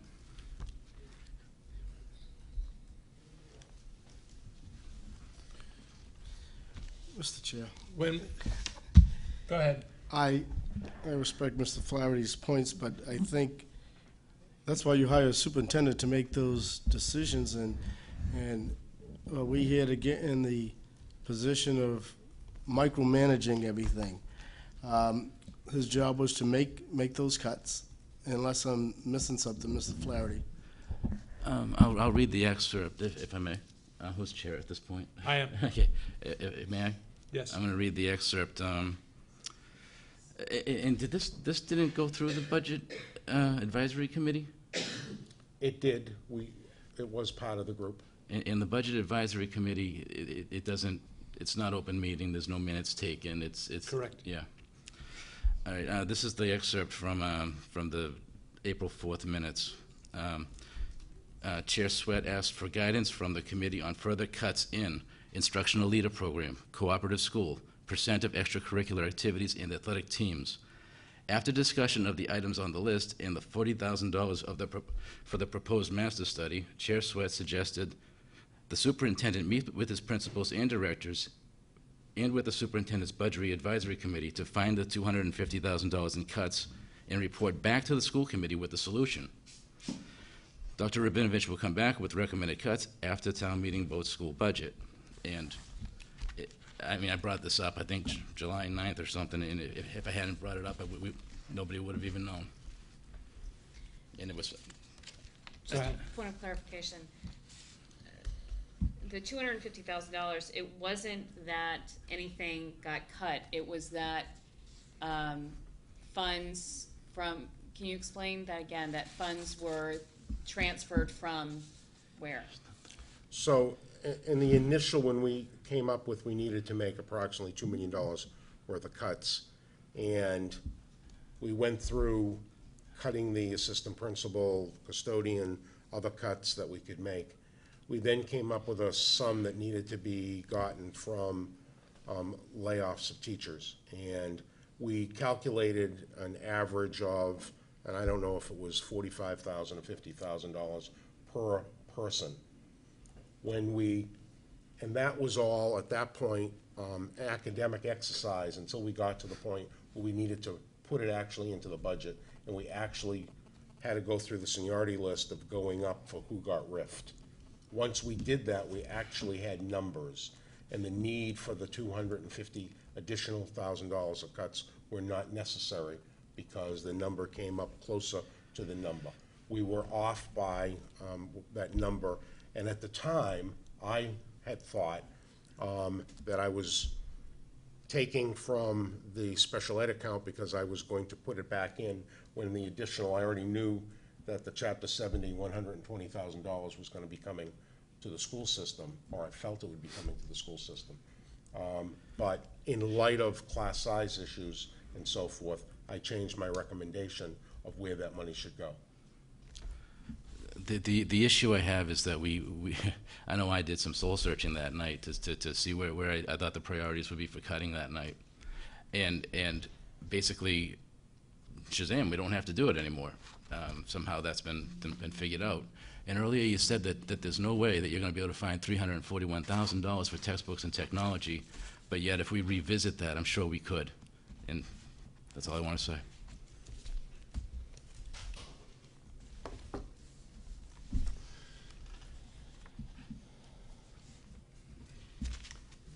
The thing to understand about the budget process is there is a point at which time we vote, and we voted several times.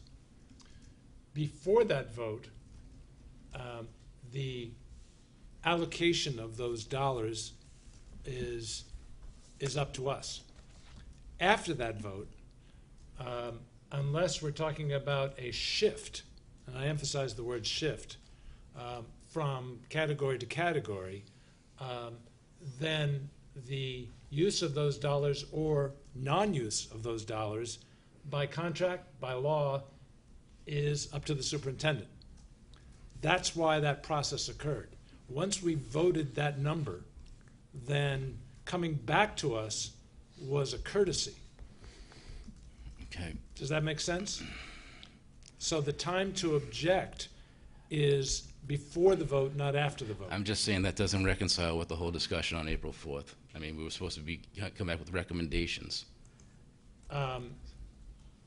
If perhaps I would now in retrospect quarrel with the term recommendation, because in fact it's a courtesy to come back after the vote. The time to say no is before the vote. So when is the time to really look at this budget, and now that the debt exclusions have failed and the override has failed, and to really look at it and try and find more money in addition to what Dr. Rabinovich has already done with the Hammond and the sports? You know, where do we look? Where do we look and say, okay, the $40,000 for the master study, you know, we got to put that towards something maybe, et cetera. When do we have that discussion? I would say the budget discussion for FY13 after tonight is over. So we don't look for, And it only occurred tonight because of the additional $120,053 that hopefully will become available to us as a result of town meeting. so we're not gonna roll up our sleeves and look for more money in that budget? Well, I'm not sure what the term "look for more money" is. I think it's fair to say as the year progresses and the inevitable variability in spending occurs, whether it's heat, whatever, there will be requests as necessary to shift from one area to another, and that will come to this committee. But it's up to the management of the district to make sure that every dollar is being used as cost effectively as possible. We have approved a budget. All right. Help me wrap my brain around this. We're doing the full-day kindergarten this year, right? Correct. And we have a $20,000 grant to do that, $20,000 grant I to do don't remember that. the precise number, if that's the Right. number. Yes. That was additional grant money, it's Sure, actually sure. higher than that. 20,000, but we rehired 2 teachers. What was That that, is- about $42,000 apiece? Approximately. Where did that other money come from?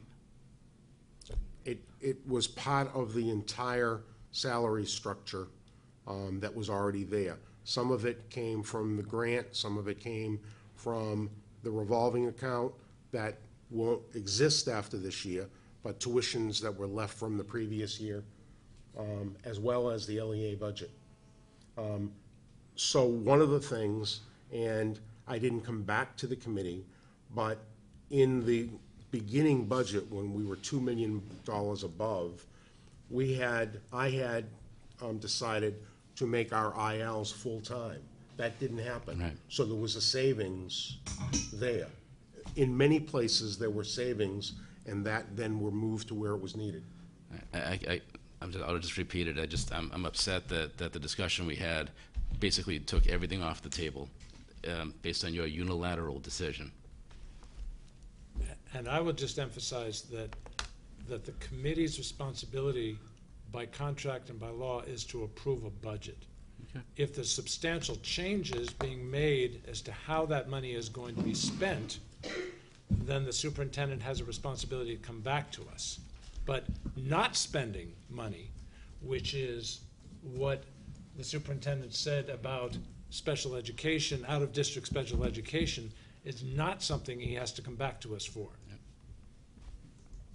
Okay. Okay? Any other questions or concerns or comments? Okay.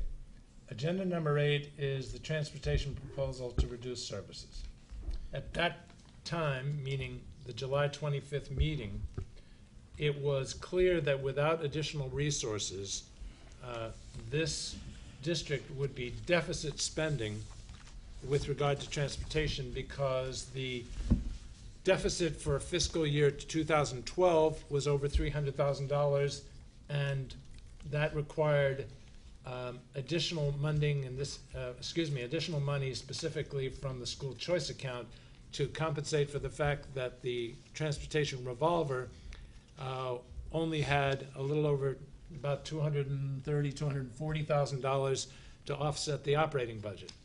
Given the fact that the FY13 transportation budget was cut by $20,000 from FY12, we now can anticipate that deficit might be even larger, especially considering we didn't get any additional capital money to purchase new buses, which means the maintenance costs could be even higher than they were this year. That presented us with either find a new source of funds or cut services, and the cutting services proposal involved not only cutting services to the high school, but also additional revenues through charging fees to parents of the initial proposal was $75 a year. Since that time, the McKinney-Vento money has become available to the town. The warrant article that we presented to the FinCom tonight would ask that the town vote to increase the non-net school budget by $125,000, which we think is a conservative estimate, given that our expenses have for that program for FY12, and it's a reimbursement legislation, to be clear. And what I mean by that is the legislature voted for FY13 to reimburse districts for their spending in FY12, and our FY12 spending was actually 167,000. So anticipating that we will get 125, we consider to be a conservative estimate. But I think we should be conservative because it's a brand-new program, and the 11.5 million approximately that was voted by the legislature will not be increased. It will simply be, the amount per district will be prorated based upon the amount actually submitted and of course audited as the Department of Education so decides. So before us today is the very important task of providing direction, and I would ask that we do so tonight. I think it's imperative that's given that school starts on September 4th, that on August 8th we give direction to the superintendent and the transportation manager as to what kind of services we're going to be providing to the parents and children of Wareham starting on September 4th. Is there any informational questions that people would like to ask before we consider what direction we should be advising the superintendent? Yes. On the recommendation for the cuts, that's what we're talking about, right? If we vote against this and take our chance going to the town to appropriate that 125,000, and it doesn't get done at that point, would we still be able to make recommendations for cuts that we would have to do at that point? We would be already into the school year, already providing transportation, and I think that's important for me to make a decision on this vote. That's a great question. The short answer is the town meeting will be at the end of October, near the end of October. The amount of savings we could generate by implementing the reduced services shortly after that vote would obviously be diminished from the estimates that the transportation manager gave us. Nevertheless, I think that even prorating those savings across 2/3 of the year would be sufficient. It would obviously be a terrible thing to do in mid-year or be telling parents that this is what we're going to be doing. But if we have to do it, we have to do it because knowingly deficit spending is unacceptable. Is that a good enough answer? Yes, and I think to the point of waiting, it also sends a message to the parents that, to get out to the town meeting and support it, because there is the potential that in mid-October that you could vote to eliminate transportation 9 through 12 at that point, which is really not a good thing to do. Right. And the only reason I feel personally comfortable relying on it is because it was not included in the revenue at April town meeting, and it is a program literally being run by the Department of Education for the school districts of the Commonwealth, and no other department in the town is going to be sacrificed because we're asking for this money, because this money didn't exist at the time the budget was approved. Okay. Any other information that people need before I take a motion on this subject? So the motion will be to reduce services or not reduce services, is that correct? I won't restrict the motion. The motion could be to implement the proposal of the transportation manager to reduce services and charge a fee. The motion could be to maintain the status quo because of the belief that the McKinney-Vento money will be available to us. But that's not voting on the article. That's a different vote. Or the motion. I guess I'm confused. Or the motion could be in support of the warrant article as presented to the FinCom. Okay. But the article presented to the FinCom makes no reference to a cut in services, so I'm not restricting the motions, except the fact that I think the motion must guide the superintendent and the transportation manager as to how to proceed in preparation for September 4th. Mr. Chair? Oh, 1 second. Are you all set? Then you could possibly add a line to that article again, to say to maintain the current level of service on the transportation. You certainly department. could, yes. To maintain the current level of service in the transportation department. That makes it very clear. Yep, it does. Yes. And I would offer that as a motion on this article. Could we hold off on a motion Sure. until we hear the rest of the questions? Okay. Yes.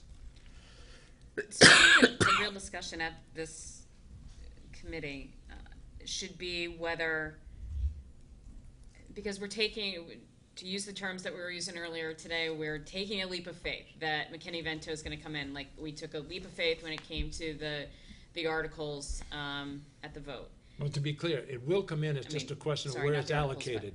Right. So I'd like to have a discussion about whether it is appropriate to cut services now or mid-year. And I would want to be able to have an opinion by the superintendent. I mean, I think I have my own opinion of if I'm a parent and I'm busing a high school child, my child is taking the bus, it would be better for me as a parent if I knew at the beginning of the school year than midway through, because you're scrambling at the end. So, I mean, we have to have a serious conversation about that, because at the end of the day, we cannot deficit spend. We can't. So we will, I mean, I'm not comfortable just spending what we absolutely need to be able to run the transportation fleet, and then all of a sudden having a balance at the end of the year that we just can't pay for. So again, there has to be a conversation about whether it is better for our parents to cut services at the very beginning of the year or wait and then cut them mid-year. To be clear, the impact of the proposal, I'm not disagreeing with anything you said, but I just want it to be clear that the impact of the proposal is not only no services for 9 to 12, it would also require us to go back to a 2-mile radius beyond which, and that would change the current 1 mile, I believe, and it would also involve a fee, and Staggered start times. and thank you, and it would also involve changing the time that parents, but then all the schools started, literally, the middle school and the 2 elementary schools and would start at a different time. So the ramifications are quite large. So through you, Mr. Chair, Dr. Rabinovich, could we even mid-year do the proposed cuts and actually change the school day start times mid-year? Is that even possible to us? I would not recommend it. And I would also not recommend voting tonight to reduce services, because this is August 8th. To be able to communicate with all of the parents, this proposal affects everyone, because it changes start times, whether you're a Deaconess or Minot, whoever decides to get the 9 o'clock start and your work shift starts at 8, now what are you gonna do with your child for an hour? There are all kinds of ramifications that if we were gonna make this, we needed to do it. We're having the conversation tonight. Somebody said, manna from heaven, I think, but McKinney-Vento came, which is enough for us to be able to provide the services and not run the deficit. So we'll be able to cover the deficit because of McKinney-Vento. That gives us another year to continue the work of the Action Committee, with the Board of Selectmen, with whomever will listen, that we need a long-term plan for replacing the vehicles. That is the missing ingredient in all of this. And it has been for the last umpteen transportation committees. Mike? Speaking of the umpteen transportation committee meetings, not the last one, but the one before, I noticed Mr. Heath. What are you laughing at? Umpteen committees. Yeah. I think it's 7 now, right? Anyway, I noticed Mr. Heath pointed out that ultimately this is the Board of Selectmen's decision, and I just want to understand that better, because it's non-net, and I don't know what he meant by that. The capital equipment, the capital structures in the town are owned by the town and the responsibility of the town, and the Board of Selectmen are the executive body of the town. It's that simple. So no matter what we come up with tonight, it's ultimately their decision, or? No. Okay. How the transportation department is run is the legal responsibility of the school committee. Providing the capital equipment to the school committee to run the transportation department is the responsibility of the town, and the Board of Selectmen are the executives of the town. And that's the missing piece that we just heard about? Correct. Okay. All right, so we run the buses, but we have no say on when we get new ones. Correct. Okay, thanks. Okay. You all set? Okay. So, Mr. Chair, I'd like to make a motion. yes, please. I would like to make a motion that we present the article with one small change that's in front of us to indicate, I don't know where, but somewhere in the article to maintain the current level of service. Let's, Would it go right after that comma? I would say reimbursement spending of for costs? maintaining the same level of service for transportation.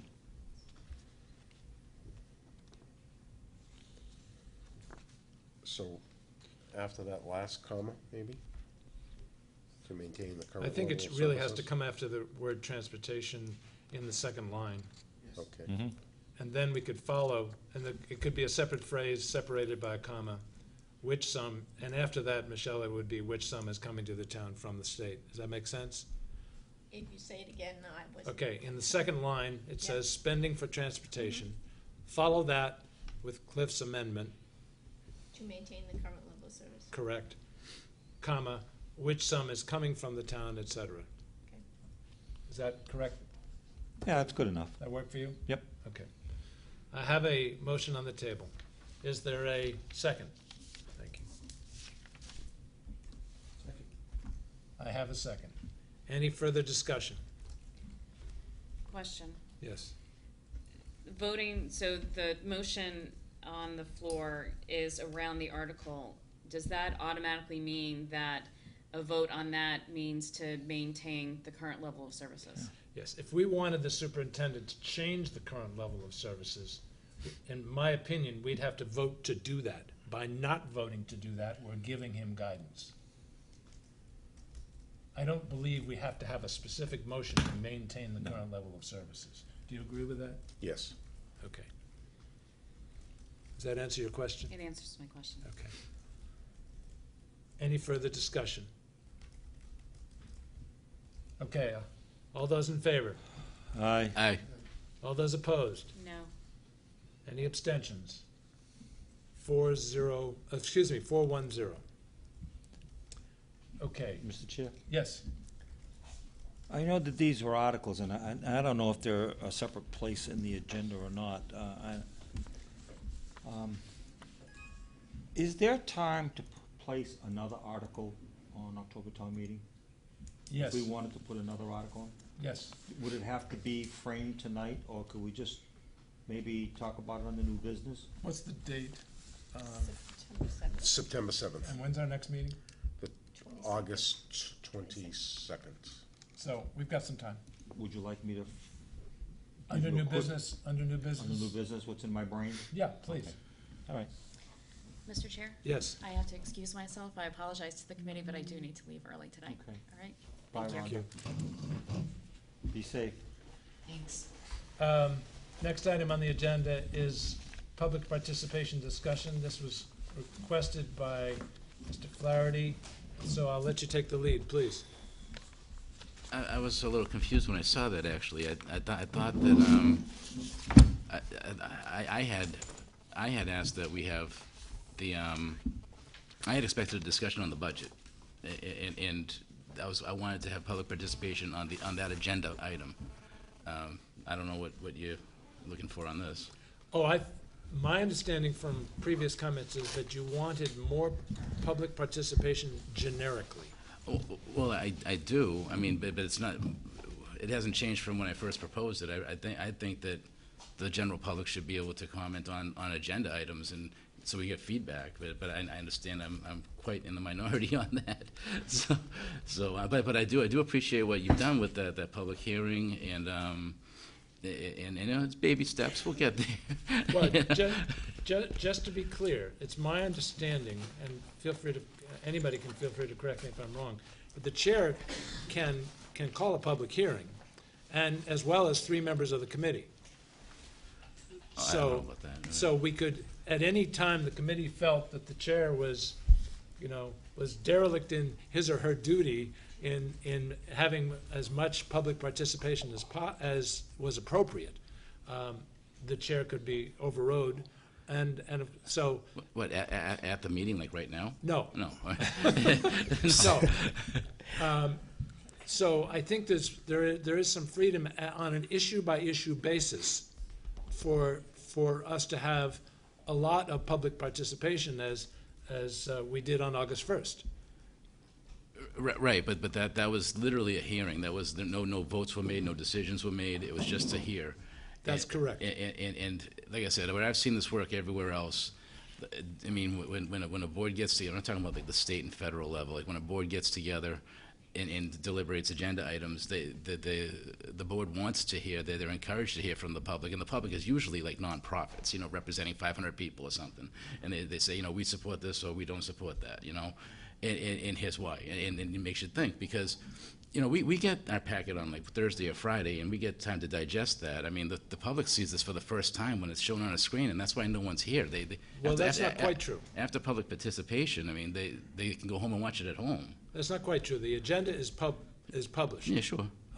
And I have always encouraged, and I suspect other members as well have encouraged people to contact myself or any member of the committee if they have a comment or a question. I've recently had breakfast with a couple of members of the public just to hopefully answer some questions and get feedback. So I think there is a mechanism, as any publicly figure elected official has, to get feedback. And the real problem, speaking only for myself, is the length of our meetings is, I think, we're second to none in deliberation of the issues, and I'm trying to imagine public participation beyond what we already do, and what it would do to the length of our meetings. So, but that's a personal comment, and in general, I think I enjoy public participation. I enjoy interaction with the public. I think we should have it as committee members as much as possible. The problem is the business of the district is such that it requires us to have a deliberative body that's not impeded by routine interactions with the public. Well, let me ask you this then. Would it be possible or appropriate to put our whole packet on the website and let people look at it before the meeting so they can come here and ask questions about it? There is nothing that I can think of other than things going into executive session that is privileged in any way. Would you agree with that? Usually whatever is given out this evening then becomes public record. Right, but it's after the fact. I want people to digest it and come prepared. I understand. The issue is sometimes some of the things get changed and they're not, they're supposed to be to Michelle by Friday morning. Some things don't come in until after that.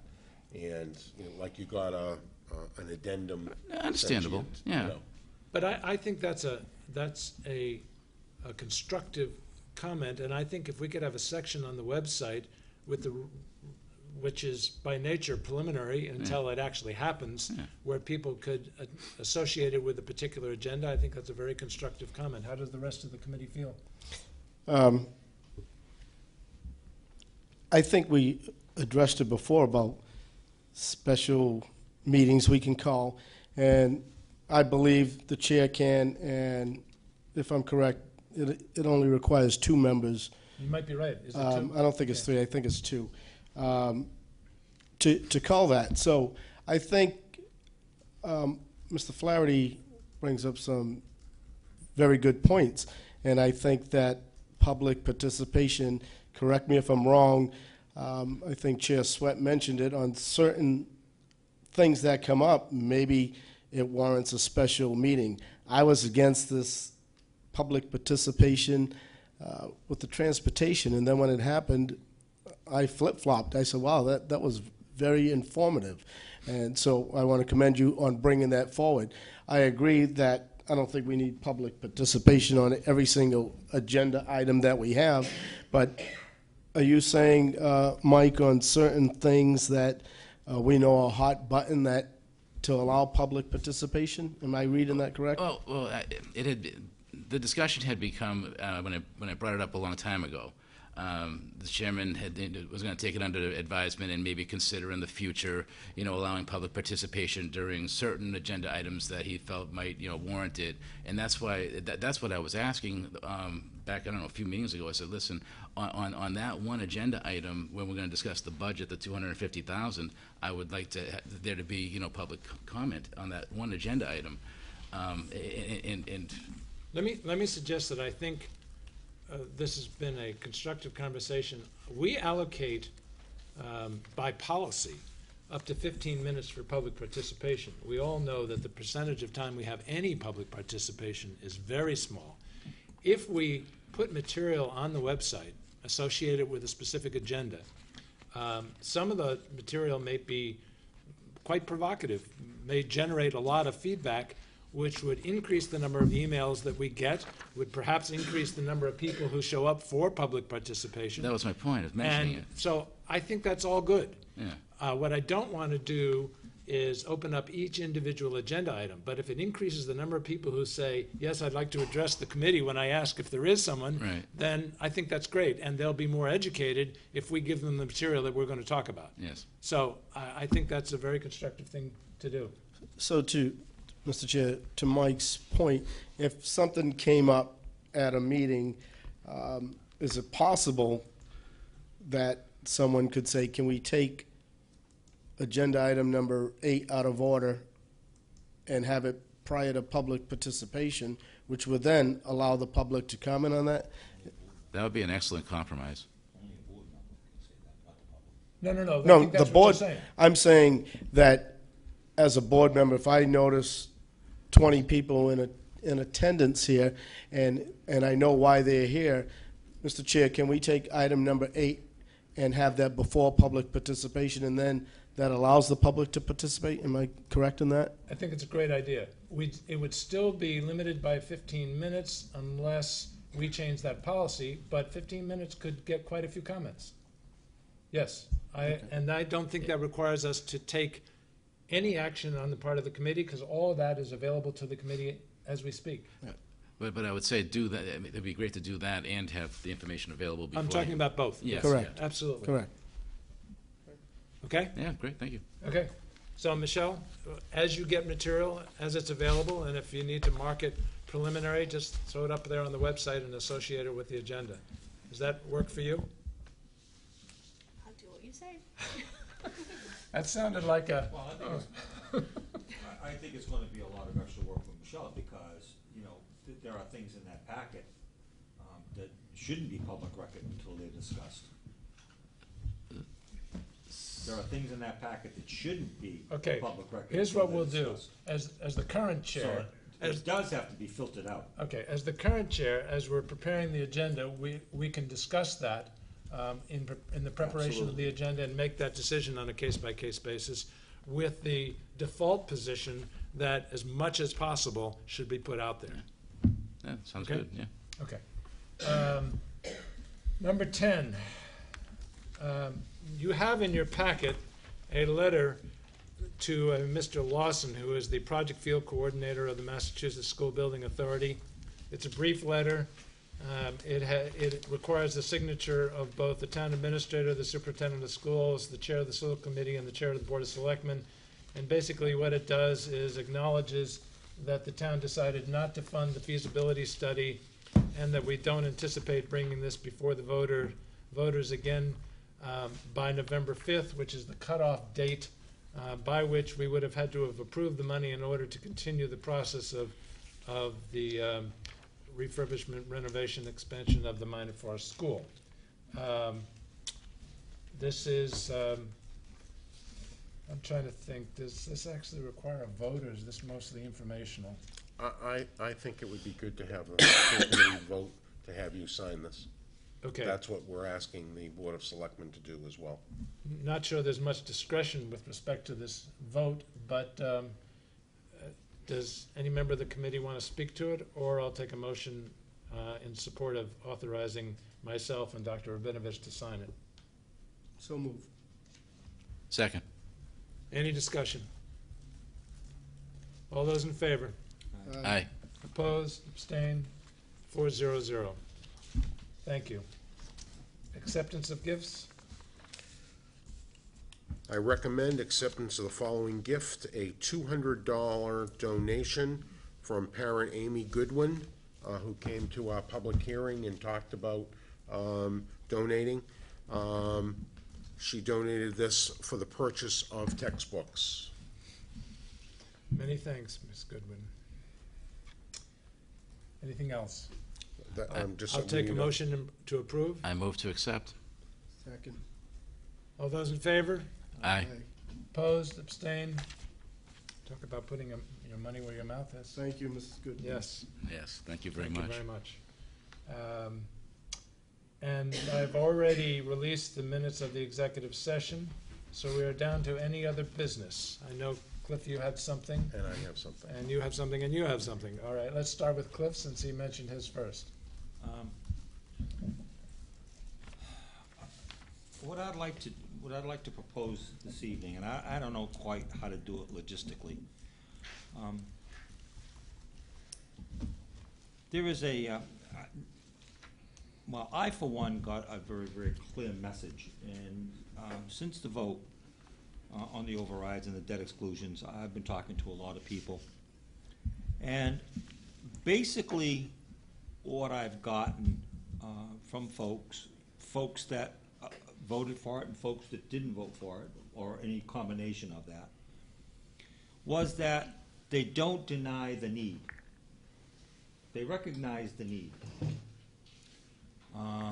But some just didn't believe what we were saying.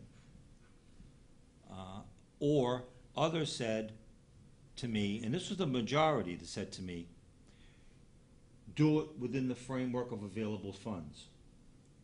Do it within the framework of available funds. In other words, no overrides, but figure out how much money you got and figure out a way to do it. And I got that more often than not. So we have voted on 2 articles today. What I'm proposing is to ask the superintendent, if there is time, to have legal or have somebody look at an article. I'm going to give you the gist of it now. And if you don't think it's a good idea, or if you don't think it's worth discussing once it's put on paper, that's fine. Or vote it down.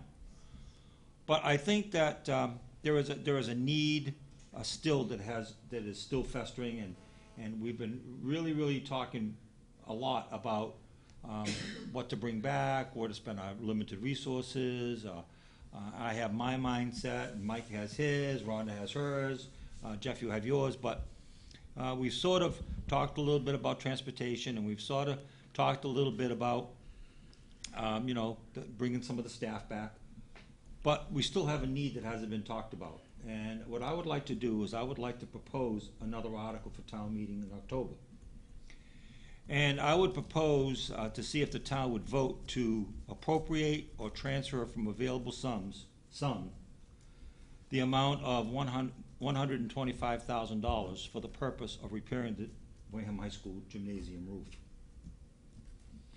We got to go to town meeting in October. We have an extraordinary set of circumstances. It is a capital item, and I feel that if I'm going to take the message that has been given to me by the voters, that we should go to the voters and say, hey, look, either find a way to give us $125,000 to fix that roof.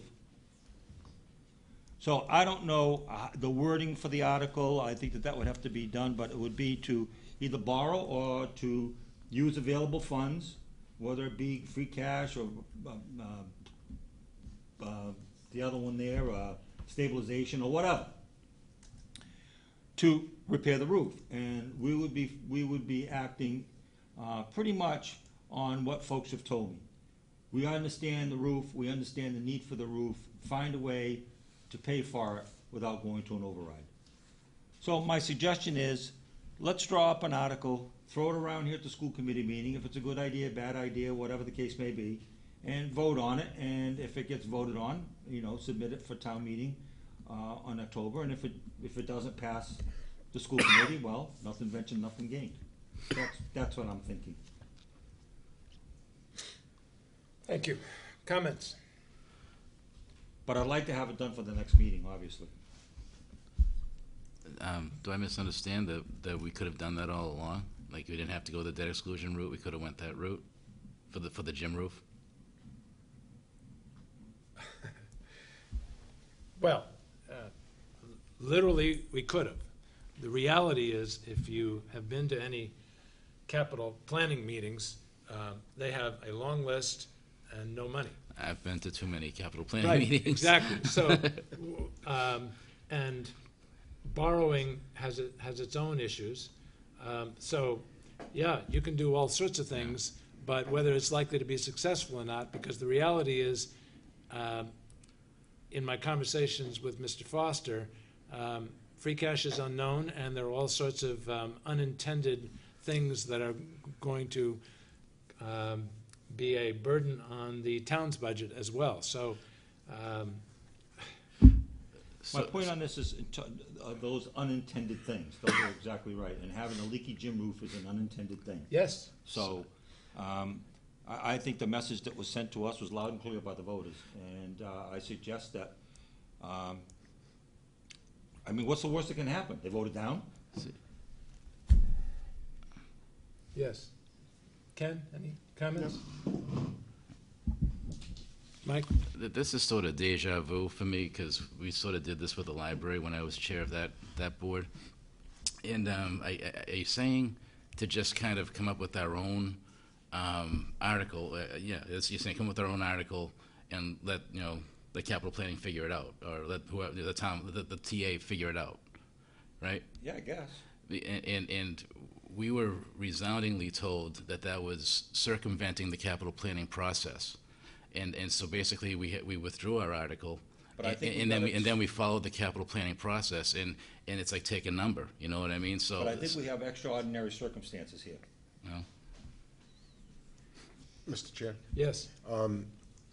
I think we've actually gone through capital planning. Well, that's the We've gray area. gotten their Yeah. vote that this is a needed thing. Yeah, it's We've not- gone to the finance committee. We had it passed at town meeting. The only trouble is the funding for it. The debt exclusion failed, so now it comes back to the town to say, out of available funds. What if there are no available funds? Then I guess it doesn't get passed. Or if it does get passed, they will have to find the resources. Yes, I am reminded that it may have been Mrs. Goodwin, or maybe somebody else, who said we should have asked for more money on town meeting floor, and it would have passed.